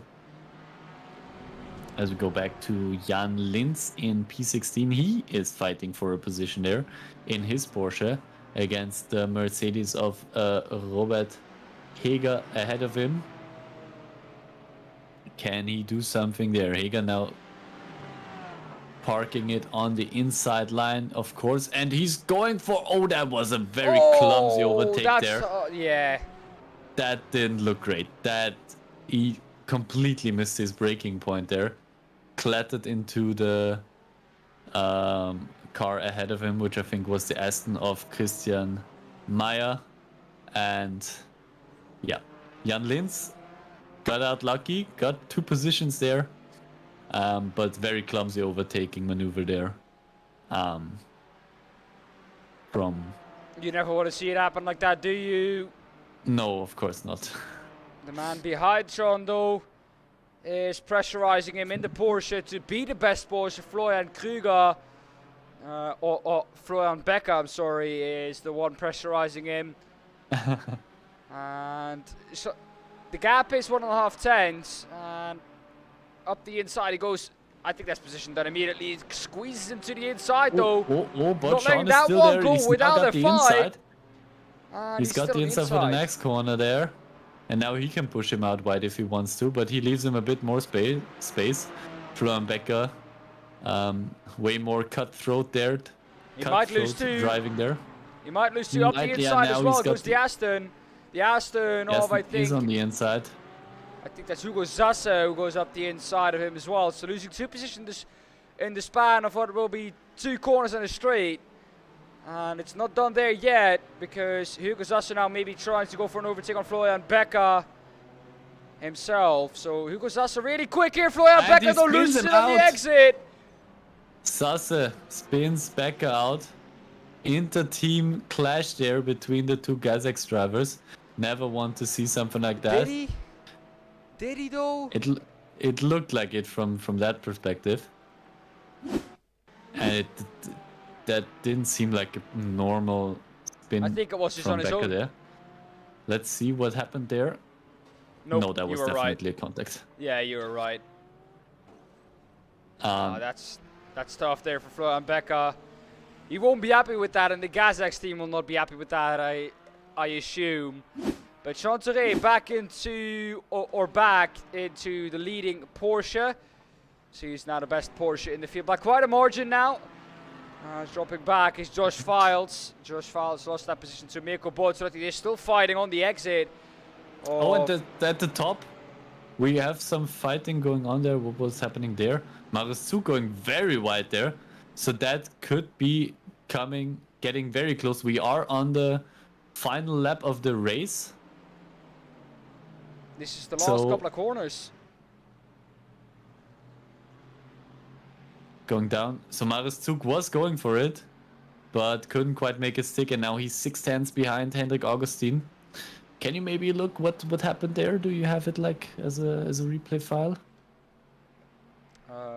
Well, we're quite close to the end of the race right now. Maybe for after we will look after the race, but it's Hendrik Augustin who I think. Yeah, that Aston doesn't look good at the front. No, but I think it's gonna be Hendrik Augustin who will be the first one in the W12 Series Season 4 here to make it a double in Server 2. Hendrik Augustin wins in Race 1 and wins in Race 2. And Marius Zug. Hasn't Hendrik won every race now? In Race 1 and Race 2. That could be the case, yeah. Also in the first server. He won his heat and he won he's won every race. Hendrik Augustin. Wow, what a dominant performance then. That was an absolutely brilliant performance by Hendrik Augustin there. I just realized it, but yeah, he's won the heat, he's won the feature race in server 1, and he's won both races in server 2. So wow, an absolute domination there by Hendrik Augustin. He must be, I don't know what he's done today, but he's in great form. And if I was him, I would buy a lotto ticket or something, because that is just good fortune that he's got tonight. And some great driving, unbelievable stuff there by Hendrik. Yeah. Not often that you see something like that on a night. First time ever. Unbelievable performance tonight by Hendrik Augustin. That is absolutely amazing. I'm quite shocked at the moment from this realization that he's just I noticed. He's just won everything. That's great. That's brilliant to see. I'm very happy for him that he managed to do that. So, yeah, congrats, Hendrik Augustin. What a performance tonight. He also wins the feature race or the reverse grid race, which iRacing always calls the feature race. 6 tenths ahead of Marius Zug. Marius Zug also with a great P2. Also came up 8 positions in that reverse grid race, so he's done great there as well. He's had some good pace all night as well, I think. Martin Stadtmann in P3 lost out on the pit stops, I would say. He's lost 5 seconds to Hendrik Augustin, and the gap at the end was only 3.6 seconds. So might be something to look into for next time, Martin, because that might have cost you at least a P2, I'd say, but maybe even the victory tonight. Ben Green finishes in P4. He's also done a very good job in the GT4s in the second survey. He's had some great races there. Mirko Bortolotti coming, also gaining 12 positions as well as Ben Green, actually ahead of him, to finish in P5 ahead of Josh Files, who gained 13 positions to finish in P6. P7 goes to Gusasse Chanter, finishes in P8 overall, and he is, of course, the winner of the silver class, something to always point out, which is always, I think, always important. So a podium finish in the silver class, or a victory in the silver class there for him. Marco Zeiler comes in P9 ahead of Patrick Henn, who is Patrick Henn P2 in silver class, P10 overall. Nils Langeveld comes in P11 ahead of Thomas Pieper in P12. Florian Becker comes in P13 and is the third place driver in the silver class. Jan Linz finishes in P14. Ben Hitz in P15 ahead of Benjamin Moser in P16. Florian Stadtmann finishes in P17. Jens Fiedler in P18. Markus Deutsch finishes in P20 and Lebelt in P19 and Lebelt in P20. Markus Deutsch in P19, of course. Stefan Capella finishes in P21 ahead of Ben Bühnagel in P22. Christian Meyer, P23. Robert Heger, P24. Julien Rambeau, Jonas Wanner, Pascal Haas, Stefano Pellegrino, Benedikt Hochleitner. Pretty much all DNFs, they stopped their cars after lap 1, so did not finish us. So yeah, not a good race for those guys. Not a good evening, I'd say, for Jonas Wanner. We have the absolute winner of everything, Hendrik Augustin, at the top, and you gotta say Jonas Wanner, I hate to say it like that, but the biggest loser of tonight. He's just he's had a terrible tonight, terrible evening, also already in the first server. So yeah, let's hope for him that next time goes a bit smoother than that. Well, it's time for us to get the man who finished P2 into the commentary booth, and I think, Kevin, this is your thing to do. The interviews will be coming to you right now. Yeah, so we have P2 in the commentary booth right now. Marius Zug, is he here right now? Welcome. Hi, welcome. Yeah, okay, so you're here. Yep. Yeah, Marius, great second race as well. Very close. It got there at the end with Hendrik. Maybe just a quick overview over the whole night. How was tonight for you? To be honest, I think it's been that long. It's difficult to remember where it started. But in the first race with the GT4s, there was quite a big mess on the start that hampered my progress a bit. But other than that, I think it's been quite clean, fairly clean. For instance, I missed the quali lap in Watkins Glen. I did an off track there. But yeah, I think that's just my bad.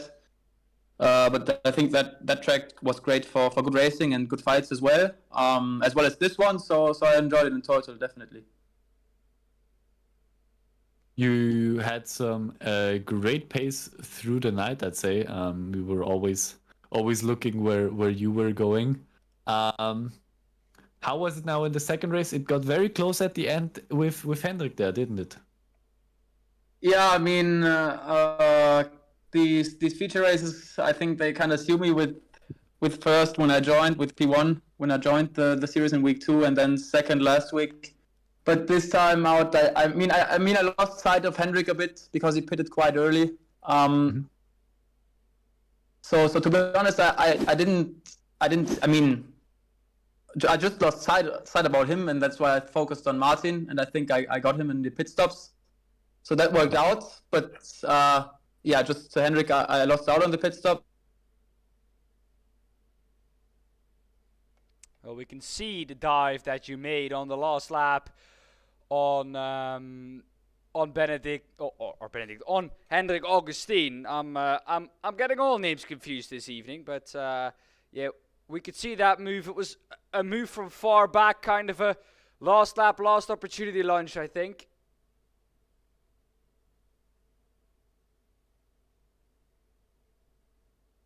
Marius. Bit of connection issues maybe to him. Seems like it at the moment. Definitely. Yeah, but we saw it in the replay, of course. The Marius has last muted lap himself. attempt. I don't know if he knows you- that. He's muted at the moment, so Marius. Maybe he had to. Yeah.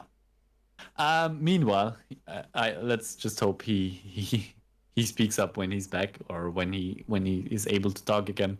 So yeah, I mean you just have to try it. I think in the final corners, he was very close to Hendrik there, and I think very understandable of Marius to try it there.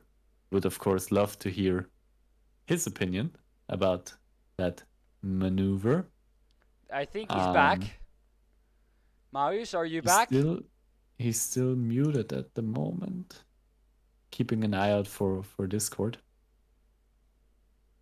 Yeah, Marius, if you can hear us, if you manage the microphone to get it going again, just talk or not.